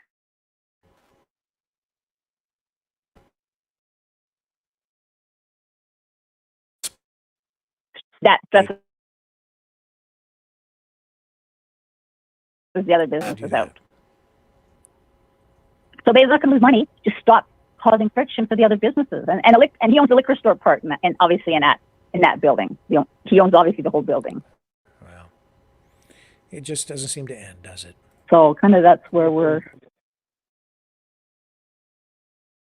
Yeah. So that's kind of where we're at. The internet is kind of freezing up here too. It's back on TV again. Well, thank you, Chris. I appreciate the call tonight. With that, Rod Sterling. Anything else you want to talk about before we jump off here? No, I just wanted to mention that real quick to you, and that I'm not happy with what happened in Parliament. That just got leaked out. And other than that, Have a good evening, Rick. Okay, thank you. Talk to you again soon. Stay safe. Oh, you're welcome. Bye-bye. Okay, here's John. John, are you going to talk to us about outer space stuff tonight? Rick, no, I made some good coin today, so I'll send you something tomorrow. Okay? Oh, you're good, man. Thank you. Appreciate it. Everybody, help this guy out. He's a great guy. Everybody loves listening to him. Well, I enjoy not everybody. Your show. I get everybody. Oh, everybody loves your show. That's why they listen. If I didn't like your show, I wouldn't listen. Simple as that. Thanks, John. I appreciate it. Anyhow, you're very knowledgeable. There's a lot of good things today that you brought up that I didn't even know about, and thank you for that. So, well, thank you. So, what are we talking about tonight? Levinsky, man. That fool on the hill prime minister we have, the guy's a dumbass. He better come out and apologize, because the Jewish community, you don't mess with them, put it that way. Yeah. And he's got a lot of their votes, so I'm telling you, that's serious shit. Yes. And like Harper, I remember when Harper was there, he vetted everybody. You couldn't, he wouldn't let you in there if you didn't vet. Yeah, you got to know who you, like all these, today there's 3 or 4 people shot at Keel and Finch or something. You showed it on TV. They're all refugees from Africa or something. These people have to be vetted. They're all coming here with no ID. Yeah. And Trudeau's letting them in. No ID. It gets lost. They come here. You don't know what their criminal background is. This is what's going on in this country. And you hear what they want? This is a Ontario housing development. They want to put a fence up around the development with security guards and gates. Like, taxpayers pay for it. Lunatics these people are. You want that? You pay for it. Okay? Take it out of your rent. Everybody pays higher rent. Yep. Take it out of the rent and you pay for it. Why should taxpayers have to? But that's what they want. They want to put up a fence around their community with gates so nobody gets shot. This is ridiculous. But anyways, this country's gone to the shits. And this guy, this fool on the hill, I'm telling you, this guy, he gets away with it. This is all going to be buried. He gets away with murder. I don't understand why people keep giving him a free pass. It's amazing, but I don't think isn't he's going to get by the Jews. No, the Jews are going to clamp on. Yeah, this was I think a bridge too far. This one. I think so. Yeah. I don't think this is going away. It's going to escalate if he doesn't come out and get on his knees like he did with Black Lives Matter. Yeah, in this case, I think he needs to come out. I think you're right, and make a public statement and do a song and dance to explain what the heck happened. He's going to have to come up with a pretty good excuse to explain this one away. And he should right away, otherwise it'll fester. And I think he should stop funding Ukraine and being so highly... If he doesn't understand that it's a corrupt country, it's a third world country, okay? He's giving all this money to a third world country. Why? Same with U.S. Hello, you people out there. Ukraine is a third world country. This guy... It kind of amazes me, like how many billions of dollars has he got from all these countries? At least he's not spending his money on fancy suits, that's for sure. Mm-hmm. But I'm hearing he's got 2 castles in Italy. He's got a big resort in Florida. His parents has got these big homes. Where's all the money coming from? Why doesn't he sell those to fund the war? Why is he lining his pockets when the money is supposed to go to the war. Why don't they investigate these stupid idiots that we have? And I don't think they care, to be honest with you. They don't care. But the guy's so wealthy. Yeah. Like he was a loser. He didn't have a dime. He was an actor. Now, the guy's one of I don't know. Maybe he wants to outdo Putin in the money wise. Who knows? But this guy, he's corrupt, man. And people don't see that. I wish people would understand what's going on. And if I was down at the hotel the other night, I would have been yelling my brains out too. Don't worry about that. Like, people hate this guy. Yeah. People were there. It wasn't just the megaphone guy. I heard hundreds of people swearing and yelling at these two idiots. Okay? It was a lot of people there, and it's just, they had enough. These people had enough. They have, yeah, but John, they do have this crew, and they're following him around. And whenever he comes into that area, it's the same group of people. Yeah. It's that Toronto, Niagara area, and they watch for him to come in, right? They watch his schedule, and when he arrives, then these people go, "We got to go over there again and protest." And so you get the same characters in that geographic area, and they're very active, and they've got it coordinated, and they show up every time. Like if I were Trudeau, I'd stop announcing where I'm going in advance so that they wouldn't show up. But they're very passionate, and they have a system, and they get in there, and I see the same faces over and over and over again in that zone. It's politics. It's just the way it's played. So it's theater. And that's fair. Well, you explained it best, okay? It's blood money. Yeah. It's going to get everybody killed. That's what's going on here. Yeah. And this should just end it and just resolve it. And and Canadians and Americans should be looking at it this way. The money that's being spent in Ukraine on this war is doing absolutely nothing to keep us safer. That's right. Or to help with national security on either country. In fact, it's exactly the opposite. This war has only taken us closer to a possible nuclear conflict. We are closer to a nuclear war now than we have ever been before. So every penny they spend on this conflict just gets us closer and closer to that possibility, which is unacceptable again. This is the absolute opposite of what our government should be doing. They need to find a path to peace. Enough is enough. And the other guy you had on the phone said it right. I forget what he's going to say, but it's crazy, man. Oh yeah, he said that a lot of Canadians don't even agree with everything Trudeau's doing with this thing, the way he's running this war. We don't want it. Canadians don't want it. They don't want all these millions and billions and arms going. They just want to see it end. Yeah. Most Canadians don't want this war. They want to see it end. You're seeing that in the polling. There's been an absolute shift in public opinion on this conflict. You can see it in the polling tonight. Yeah. And anyways, the bugs. I like ladybugs, Rick. Do you? Yeah. Ladybugs are cool, man. I never kill a ladybug. I see ladybugs, I won't kill them. But those other bugs she was talking about, I'd get something. I tell you, I would do them in. I'd do them in.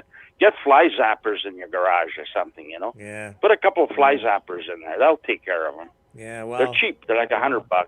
I get some house flies in here. They drive me crazy, and that's because of my dog. He wants in and out, and the back door gets opened, and we get a couple of flies in here, and they drive me nuts. But I blame my dog. I got fruit flies. I got them all. I kill them. I don't have any fruit flies anymore. If I see one, I'm going after him. And my cat likes hunting them too. She's a good hunter, that cat, I tell you. She likes to hunt. She sees me hunt, eh? Yeah. The other thing was that asteroid, eh? Yeah. Interesting. I remember when they started that thing that went to the asteroid. Yeah. But yeah. you know, the other night, last week actually, I was coast to coast. There was a guy on there. He's a scientist, and he's been studying Mars all his life. So this is my space part now, okay, Rick? Anyways,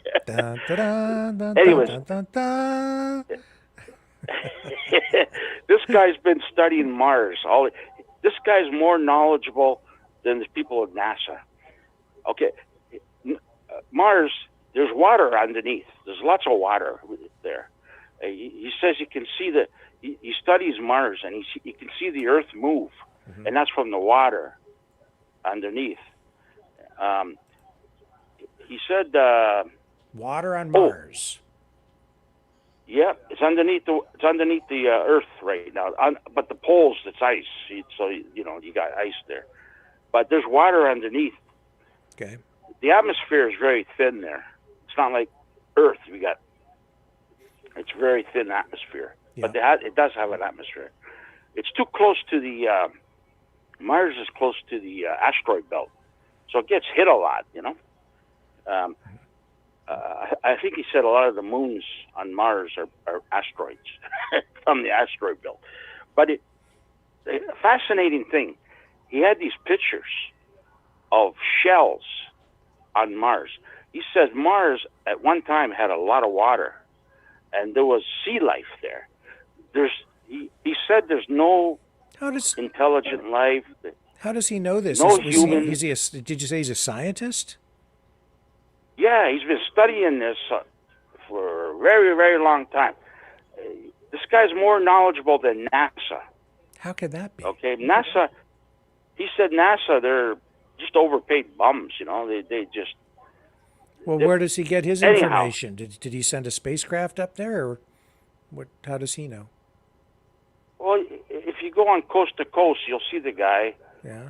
I think it was last week or the week before. Okay. But bottom line is,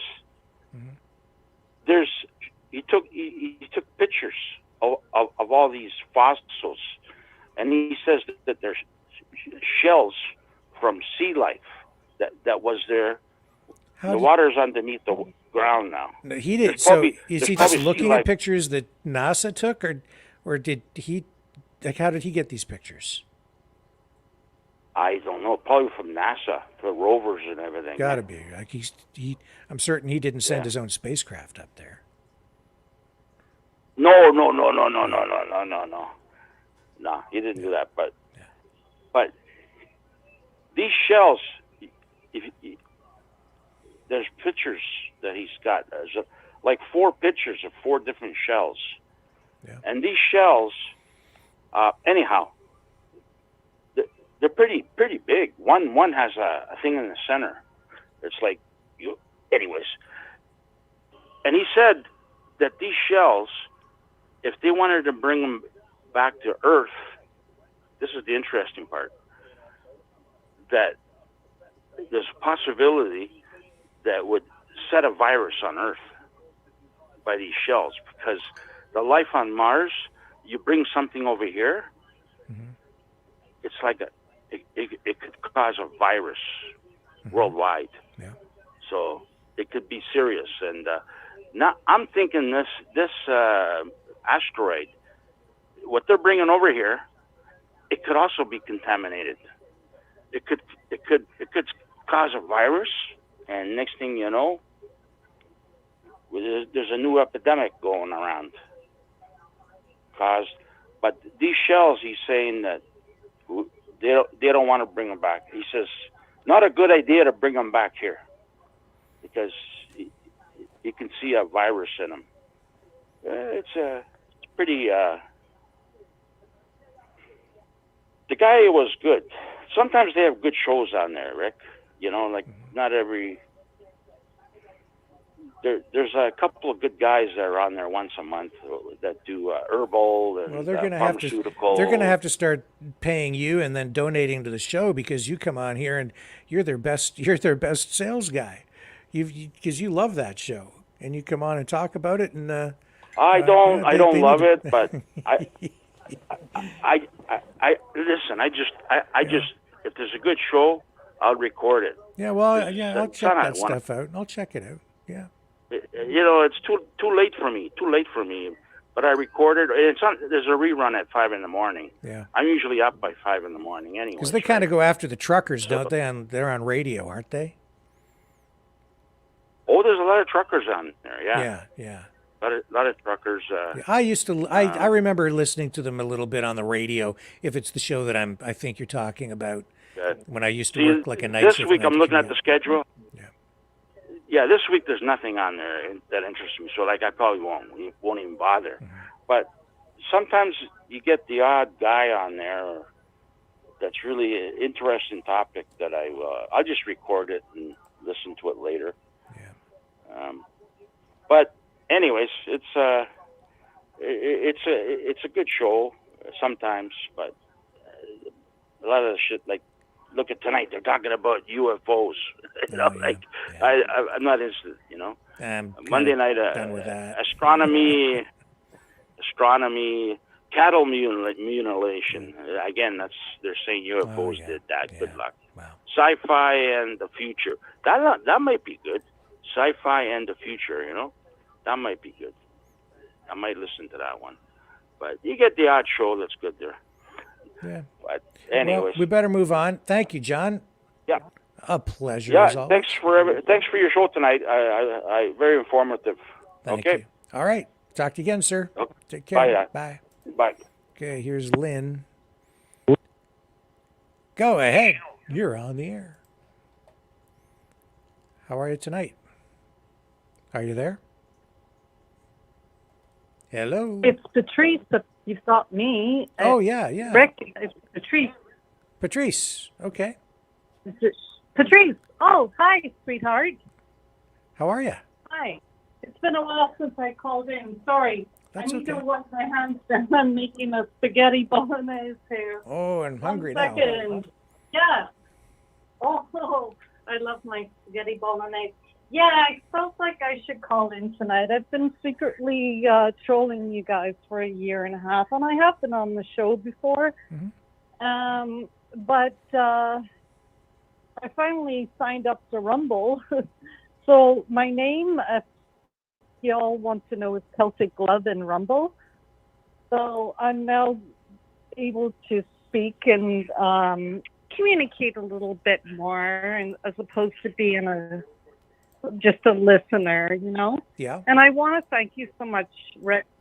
I want to thank you so much because honestly, I love your take on things. You really keep me grounded because I want to go off like a tangent sometimes. Yeah. And when I listen to you, it's almost like I listen to my father. And I'm like, yep, Daddy's talking to me again. And I really appreciate that because it does ground me. And I truly believe that you are grounding a lot of us because we're so passionate. We're so hurt. We've gone through so much. And we're in a place right now where I believe we're trying to stop the control, the mind brainwash. The mind altering that's happening because we see it in our children, in the schools, and that's why we're all so passionate, and that's why we're coming out. And I'm so proud of how everything turned out because our it's not one side or another side, but it's just humanity coming out and saying no, it's not about anybody. Religion, creed. It was so beautiful to see how so many people came together, and I was so proud of my country to see that. And I want to ask you, because you have a very hard job to do. You have to try and balance everything. You have to come from what is it called? Like a neutral you place. You're not. Yeah, absolutely. Like how they say in the States, they're what do you call it? Oh, I hate the way they term on that. They say like you're bipolar or you're Polarized.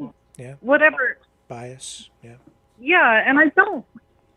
It's like, why are we segregating? We are so divisional, and what is going on in the States has creeped up over the last 20 years, I would say, since 9/11. That was the infiltration. And it has actually creeped into our own country, a peacekeeping country that, I emigrated to, knowing that if I ever had a child, they would not be sent off to war. And now I'm sitting back going, my sons in my families that I know here are going to go to war for this idiot who is putting us in war when our country is a peacekeeping country. But I think something happened there when we all came into the United Nations. What happened there? Do you know anything about that, Rick? Because I don't know that. Well, it was the League of Nations first, then the United Nations later.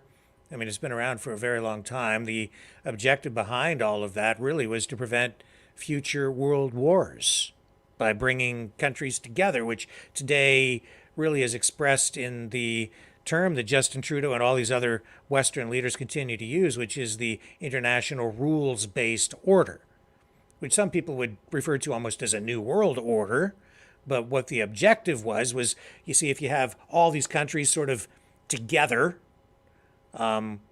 working with one another, and all agreeing to the same sort of set of rules, then you wouldn't have any more world wars. It would put an end to war.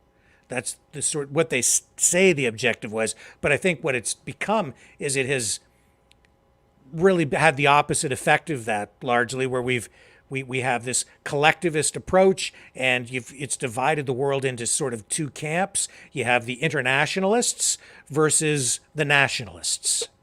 And the International Rules-Based Order group wants a global approach to governance, but that does away ultimately with really democracy, because it puts every nation state under the control of an unelected governing body at the top.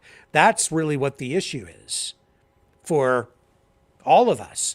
On the opposite side of that, you have people who want to preserve nation states, sovereignty of nation states, where the voters get to have essentially more localized control at the national level to determine the fate, the destiny of their own nation state and their cultures and their national history, whatever it may be, whether it's Japan and its history, or whether it's in Canada, where we have this multi-dimensional, diverse kind of national community. It's nationalism versus internationalism, and you can almost look at it in that respect in very simplistic terms as, I don't want to get into that, but that's really what it is. It's some who want, individual nation states and then making deals and brokering peace or trade or whatever, like one country to another, and then this country to that country. Each country gets to determine its own destiny. Or the people who want an international approach so that everybody's kind of on the same page with one set of rules, but the problem there is who gets to write those rules. And if you have a global governing body and you're the one who gets to write the rules, then you have effectively taken over the world. And that's pretty insane. Absolutely. Okay. Yeah, absolutely. And so and thank you so much for that speech, because what you said is what needs to be heard, because you come from the same mental cloth that I do. Every time I listen to you, I come in on a very happy day, and then I can be really brought down by the news, and then I come from a place where I have to listen to how you come across, because you are very grounding. And we need people like you to keep us grounded, not in fear and not in flight, not to run and not to to react, but to actually get all of the information, because information is power. And from my homeland that I grew up in, and knowing how my ancestors lived, I am so grateful to be in this country. And I am just beside myself because I've raised two sons here. They both graduated with an economics degree. What that's ever going to do for them, I don't know. But at the end of the day, I cannot stand one more minute watching a man who represents my country bringing in a dwarf from another country who doesn't even speak proper English when he knows it. And he has the complete reign of my country. I don't understand that. This is my country. I adopted Canada. I am so grateful to be here. Yeah, well said. Anything else you want to And add? I don't know what else to say. Yeah. The only other thing I want to add is something very strange about a man who every time he sits down, he crosses his legs.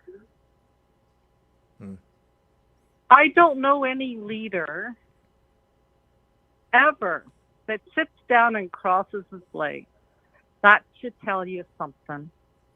You're talking about Justin? Yeah, that thing. Okay. Yeah. There was nothing masculine or leadership about that thing. So his energy, the whole thing about this man or woman or whatever is not normal. I think the most frustrating part of all of this is that people don't see this. And it's because if you're not on alternative media and you watch mainstream, it's so ridiculous. And it doesn't teach you anything. And a lot of people aren't. And I understand that. But it's really hard to walk through the day and know that people don't see what's going on, you know? Yeah. How do you do it? When you go out, don't people like come across at you and go, oh yeah, you're that guy from the weird side? Or do you go out and say, hey guys, follow my channel? Like, how do you break the news out there yourself? I don't think I quite understand the question. Are you asking me if people recognize me when I go out in public? Is that it? No, I'm not saying they would recognize you necessarily because, like, I remember you from back in probably the 90s. Yeah. When I was having, like, at home with my babies and stuff. But don't you communicate with people like you have a channel? Like, I don't know. Do you say, follow my channel, wake up? Or do you just have to be like me and go into a little cave and say, no, leave me alone. If you want to follow, you can follow, you know? How do you get the news out there? How do I get the news to talk about? To be able to spread the information of what normies aren't getting.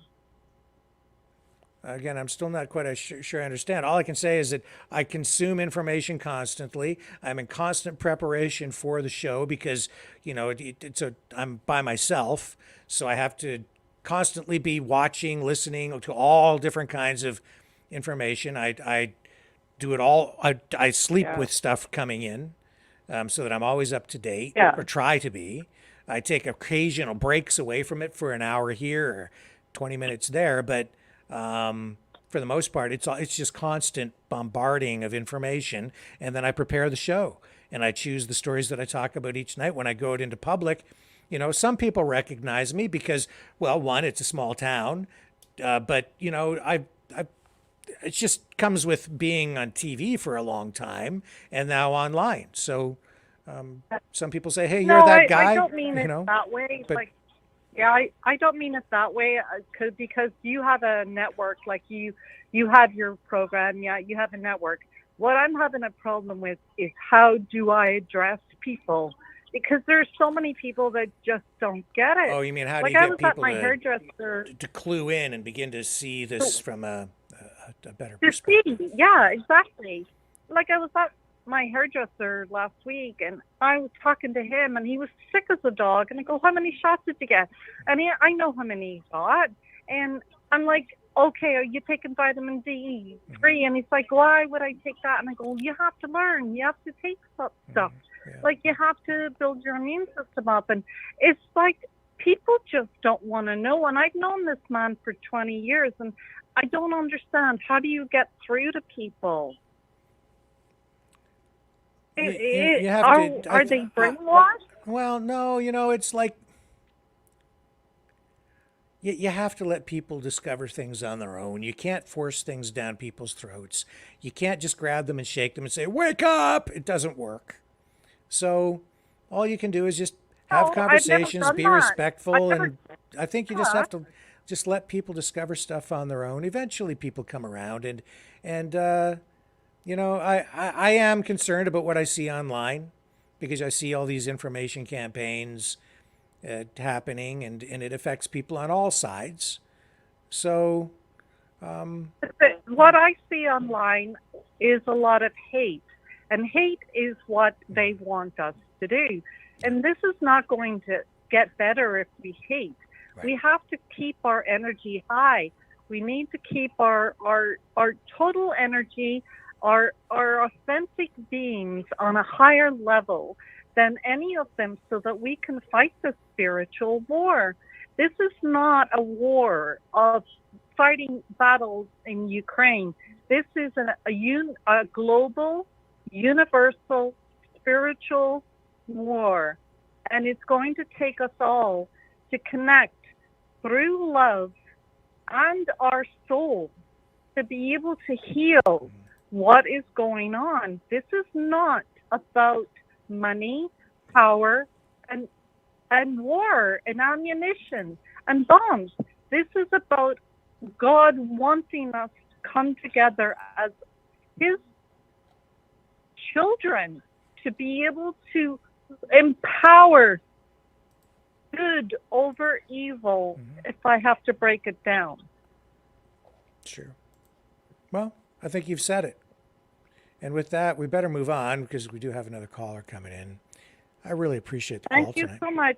Thank you. You have a good night. God bless you. You as well. You as well. Bye. Isabel, how are you tonight? Oh, not too bad. How are you? I'm okay. What's on your mind? mind? That's good. Very informative. Very informative tonight. I would have missed that little glitch of Trudeau's. That's appalling. I don't know how the veterans who fought for this country against that kind of regime feel now, although he did say it back a while ago, he didn't have enough money for the veterans, right? Yeah. That's appalling. I mean, I was furious when I heard that. I was ready to just punch something because my dad was in a Nazi camp for 3 years. Yeah. And it's like he'd be turning over in his grave right now, knowing that this is who you think is a hero. Yeah. I mean, that could have been a slip. But really, don't you think somebody should have done the research and then they all stood up and applauded? Wow. It's just, it blows my mind. I don't know what it blows my mind. Yeah, it definitely blew my mind. I mean, I've always thought of Mr. Speaker. We all knew what side she was on. And I don't know. I've never been one to want to go out and yell like that crowd did. But you know what? I understand their frustration, and yes, it's a group that follows. You can pick out the ones that you see all the time at these protests. Yep. But I think, that go home, fight your own war, we don't want to be part of your war, that was a true statement. I mean, this guy can fly everywhere. He can't dress in a suit. He's got to come in his pity outfit. Yeah. So feel sorry for me because we need the money. Well, I don't want to give you my money so that you can go and spread some blood. Yeah. It makes you wonder, why did the Ukraine people flee and come here? What caused that? Like, we have a lot of Ukrainian people here. Yeah. How come they didn't want to stay there? Had to be a reason, right? Well, because the bombs are dropping there over there. That's why. So they want to get out of Ukraine. That's why we're taking so many in. It's not a good place to live right now. And a lot of them don't want to fight. A lot of them don't want to fight and stand on the front line. That's right. That's why they fled to other countries like Poland. And we saw that story about a week ago where the Ukrainian government was telling Poland that they want those Ukrainians who have fled to Poland, they want them to send them back. They need them to fight. And and it's not clear if that's even going to happen. And now Poland is saying they're not going to supply Ukraine with any more weapons. So this is starting to, I think we're seeing a shift, and it's not good for the NATO position. No, and that shift, I think it's going to follow suit. Because if you're going to have who's the other country? Germany, I don't think is backing it either. Yeah, I don't know if they've gotten to that point. I know Poland has said no more. Yeah. They're trying to stop it in the States. The people in the States, I've heard, are against it. They don't want to supply it anymore. And what he's doing to us is he's not only depleting our money, but he's depleting our munition. Like, so what, you want to leave us totally stranded? You've already done that. But you want to feed the blood war, but you don't want to feed your own people. Yeah. I think this was the last rung on the ladder. And, I mean, with the Jewish people, I would be furious. Absolutely furious. And what was it I heard? They said that he wanted to have a statue in commemorative of him. He wanted Canada to put up a statue for him. No, not. Or am I wrong in that? No, it wasn't of him. It was another figure from history, if I remember correctly from yesterday. And he was talking about. Was it a Ukrainian? Yeah, I can't remember off the top of my head. Let me see if I can find it. Yeah, when I heard that, I'm like what? Not on my soil. Yeah, so it was I think it was in Edmonton, and so yeah, Zelensky was acknowledging Canada's and Edmonton's close connection with his country. Yeah, there's some, I can't remember what the statue is of. No, me either, but I thought, wait a minute. You want to change names of places here. You want to take away statues here that represent history. No. They're doing that in the States, and they're up in arms in the States. And if that comes here, you start tearing down statues, what, you're wiping out the history? You're already trying to do that in the schools, so you're trying to do it here. And once the history is gone, our kids or our grandchildren and great-grandchildren will know nothing.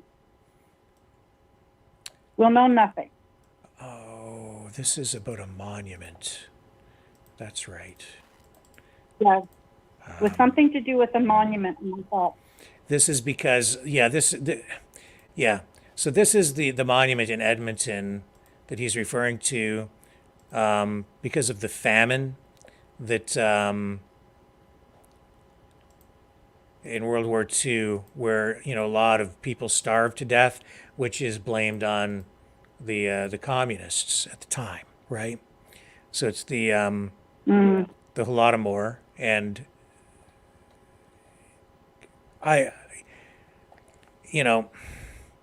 so there's a monument in Edmonton. This doesn't make sense. No, it does. It happened, and the millions and millions of people died because of this, and so there's that side of the story as well, right? That depends on what side of the equation you're on. But there's no question, that the Nazi atrocities, they're very real.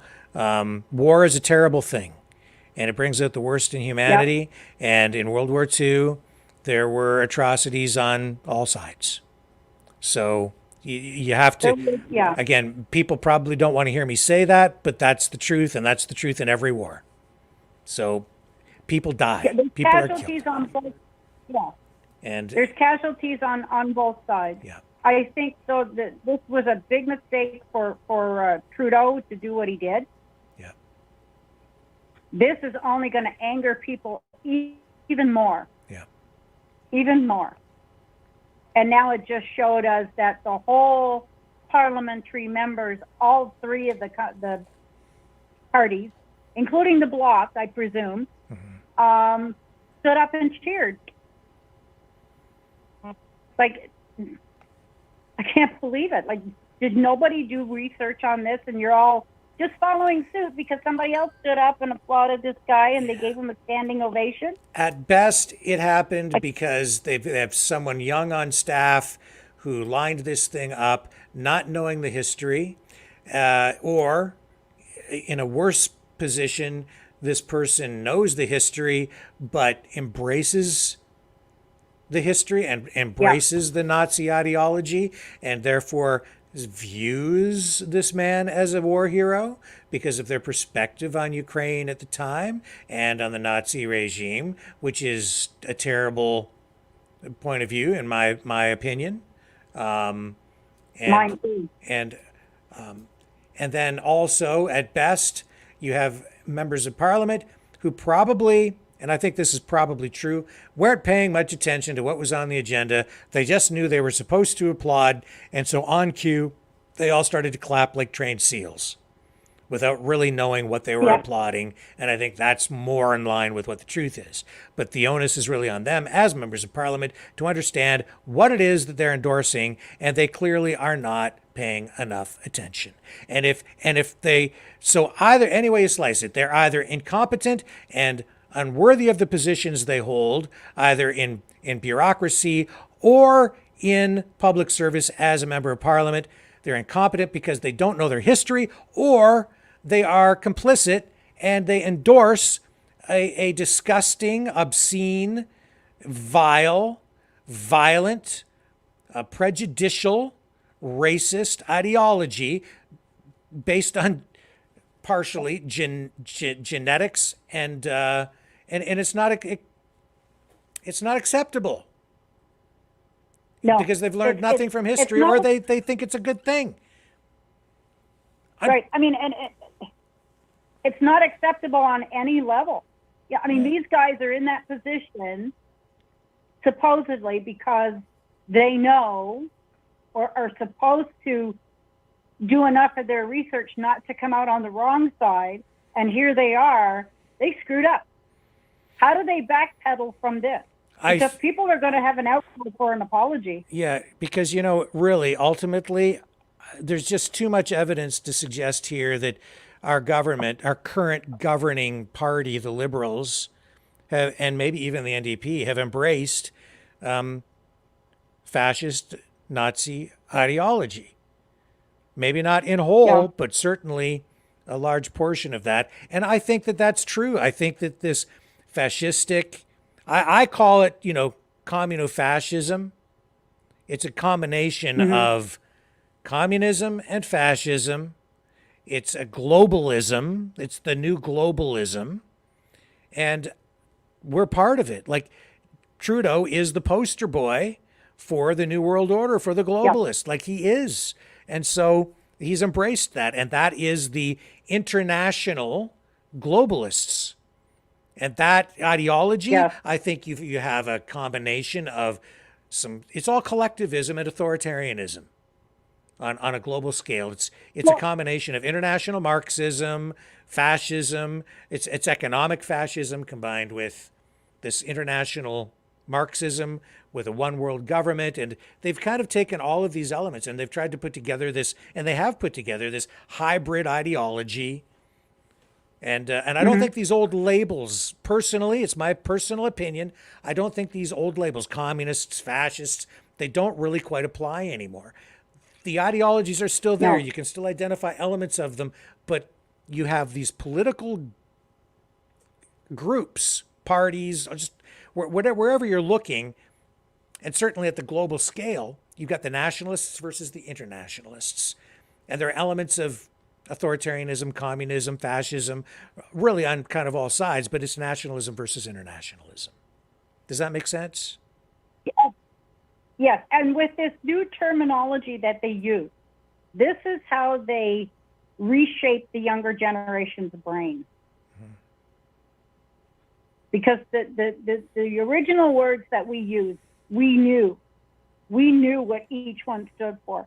Now what they're doing is rearranging all this to screw up the younger generation to think, oh, this is a good idea. Mm-hmm. I mean, we heard Klaus Schwab talk about how young Trudeau is his favorite and how he infiltrated 50% of his cabinet. Yeah. So I would say this, though. The politics that I'm seeing today is extremely complex. It is also not easily identifiable. And what I've seen even just today happen, and over the last few days, what I've seen happen is you're seeing you have different political groups struggling and fighting each other for power. But just because they're at odds with each other doesn't mean that their ideologies are diametrically opposed. In fact, they may be very much more similar to each other than people realize. People think in terms of black and white, up and down, left and right. No. Sometimes you get political groups that are very much the same, fighting with each other. The only reason they're really fighting is because one group wants power and the other group wants power. So they're fighting over who gets to be in control. But they may actually have very similar ideologies, belief systems. Their platforms may be very much the same, their ideas. It's just about power. And then you're picking sides, and then sometimes things don't make sense to people. Or they say, we really don't like what the government is doing over here, so the other side must be right. We must go with the other side. Not necessarily. You might get more of the same, or you might get something even worse. You might get something better, but you better dig into it and find out not just what the other side is against. You better find out what they're for. And what I see these days is a whole lot of people who are ripe for the pickings by political groups that just sit there and complain and bitch and never have a positive thing to say, because that's how they can tear down the people who are in power. But people don't, and people will embrace that. It's easy to destroy and say, yeah, we hate the government, they suck. Yeah, but before you put your weight behind any political group or any action or even a protest, you better dig into it and ask, at the end of this, what is it we're fighting for? Not what we're against. It's easy to identify that. I know what I don't like, but what are you offering on the other side? Very important. Yes. Yes. And it's like this last march, the Million Man March or whatever for the kids. Yep. They had a goal. They knew what they were going for. Well, you know what? It was very defined. I know. There again, though, here's the thing with that. We know what they're against. They don't want drag queen story time. They don't want sexual indoctrination. They want the stuff basically out of the schools. Fair enough. That's their goal. That's what they're against. But in the larger scope, this was part of a larger political movement, in my view. And the question is, at the end of it all, we know what you want out, And that's fair enough. And if that's the only objective behind that march, then so be it. But I think there's even a little bit more going on, and people should be asking, what is it you want? What do you we fighting for? If that's the only goal here, but as I was even listening to some of the organizers, I think a lot of them have larger political objectives, and that march was part of a larger thing. And indeed, people were talking about other issues, but again, it was a lot of, we don't like this and we don't like that. We don't want central bank digital currency, and we don't want, we don't want the thing in the arm, and we don't want the kids jabbed with this stuff as a mandatory thing. And there's just a lot of different issues. That's what you're against. But if you throw your weight behind a movement, and you better make sure you know what they want on the other side. And understandable. And I thought their main goal was just to protect the kids. Yeah, because I look at my grandchildren and wow. What's that mean, though, if there right? was an ulterior motive, then I might have missed an ulterior motive. I knew there were other groups in there, but I thought the main group was for the kids. Well, it is. That's But that's what they say. It's like, save the children, save the children. That's cool. But what does that mean? What does that look like? What are we saving them from? How do we get there? What are the stats on, I don't know, child abductions? And then who's doing it? Where do we have to, how can we fix this? I mean, if you're talking about kids being abducted at the border and, or on their way to the United States because they're migrants, and that's one of the biggest problems in the world for child exploitation and sexual trafficking, human trafficking. Well, that's outside of Canada. So we're marching through the streets demanding what? That we fix that? Well, we don't have any jurisdiction in Mexico or Central America per se. We can have the government lobby to stop it. But like, what is it exactly? Like, what policies do you want? We got a lot of people out in the streets saying, save the children. And for some people, it's just as simple as, if we get the drag queen story time stuff out of the schools, you're happy. That's fine. That's a goal that's maybe achievable. I think these are having an impact on that kind of thing. But if your other goals are all of these other things that I'm hearing, I don't know that marching through the streets alone is going to get you to a solution. You need very concrete goals. You need to say, we want this, and you need to be realistic about it. We can't send RCMP officers down to the Mexico, Texas border. We have no jurisdiction there. So you can get as upset about that as you want, but Canada only there's a limited amount we can do as Canadians, or even ask our government to do about that. That's a global thing. Yes, it is. It is. I don't know. I'm hoping that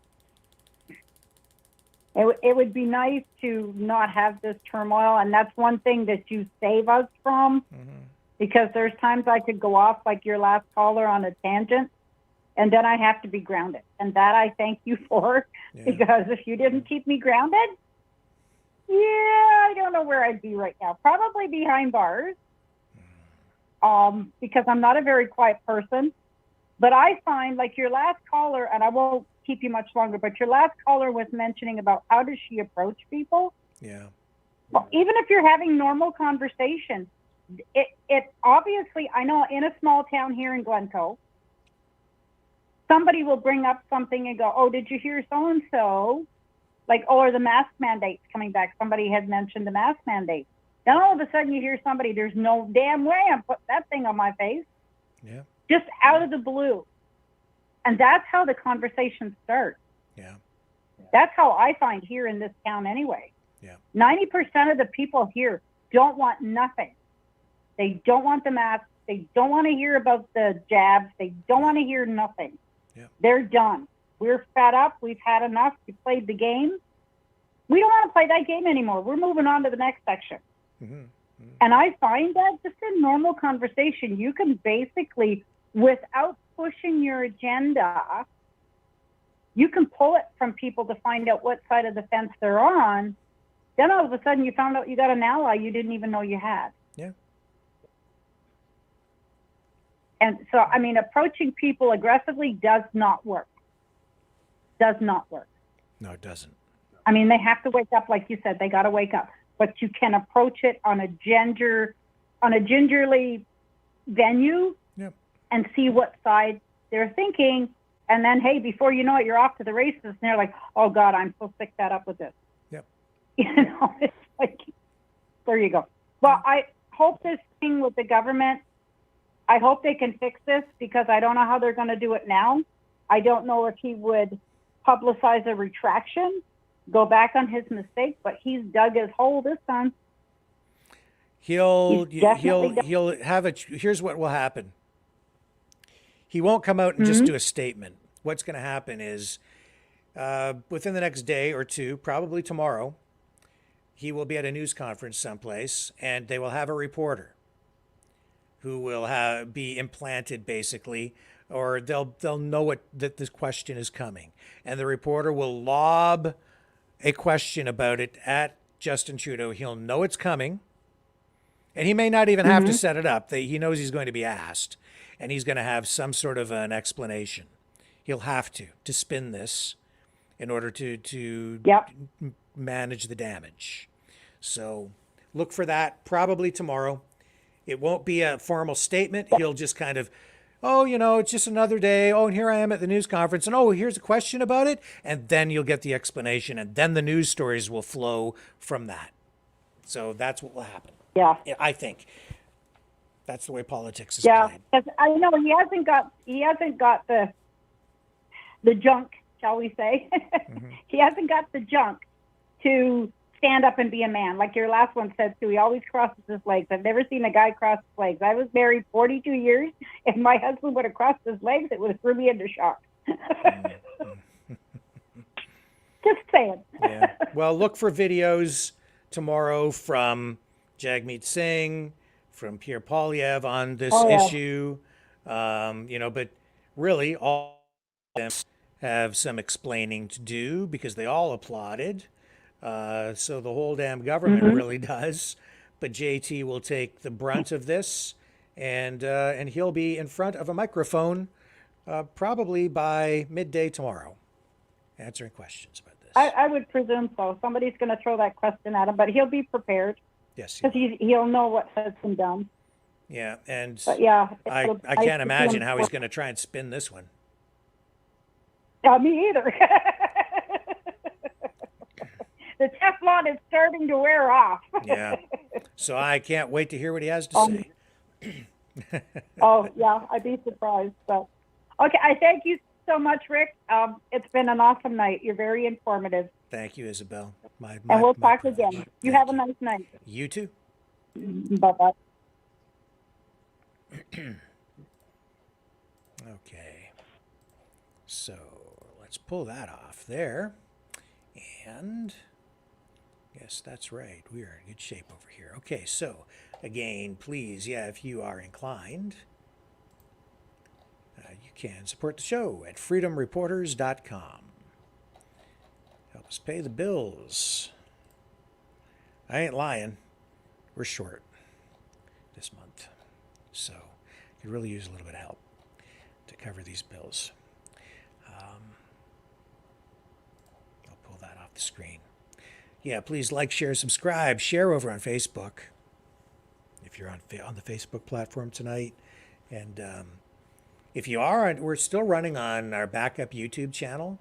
So if you're there, please subscribe to that. Make sure you hit the notification bell so that you receive the notifications when we post new videos or do new lives. We're on here every night at 6 p.m. Eastern Standard Time.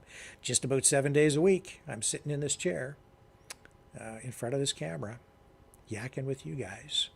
And please subscribe over on our two main Rumble channels. We have two of them.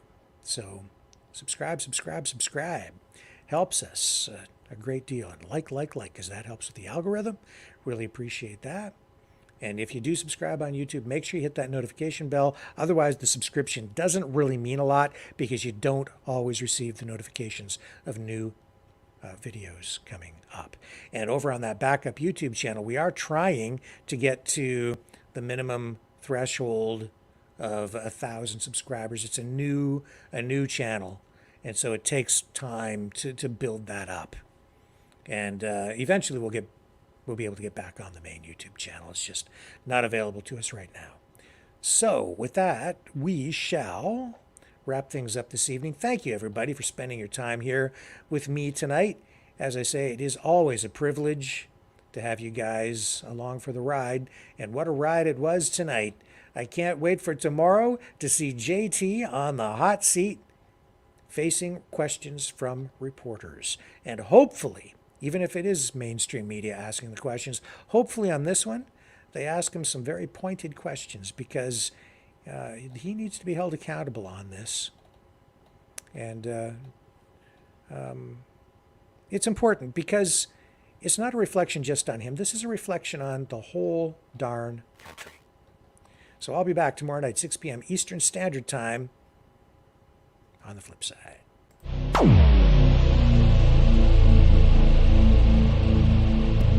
This has been a Maverick Multimedia production.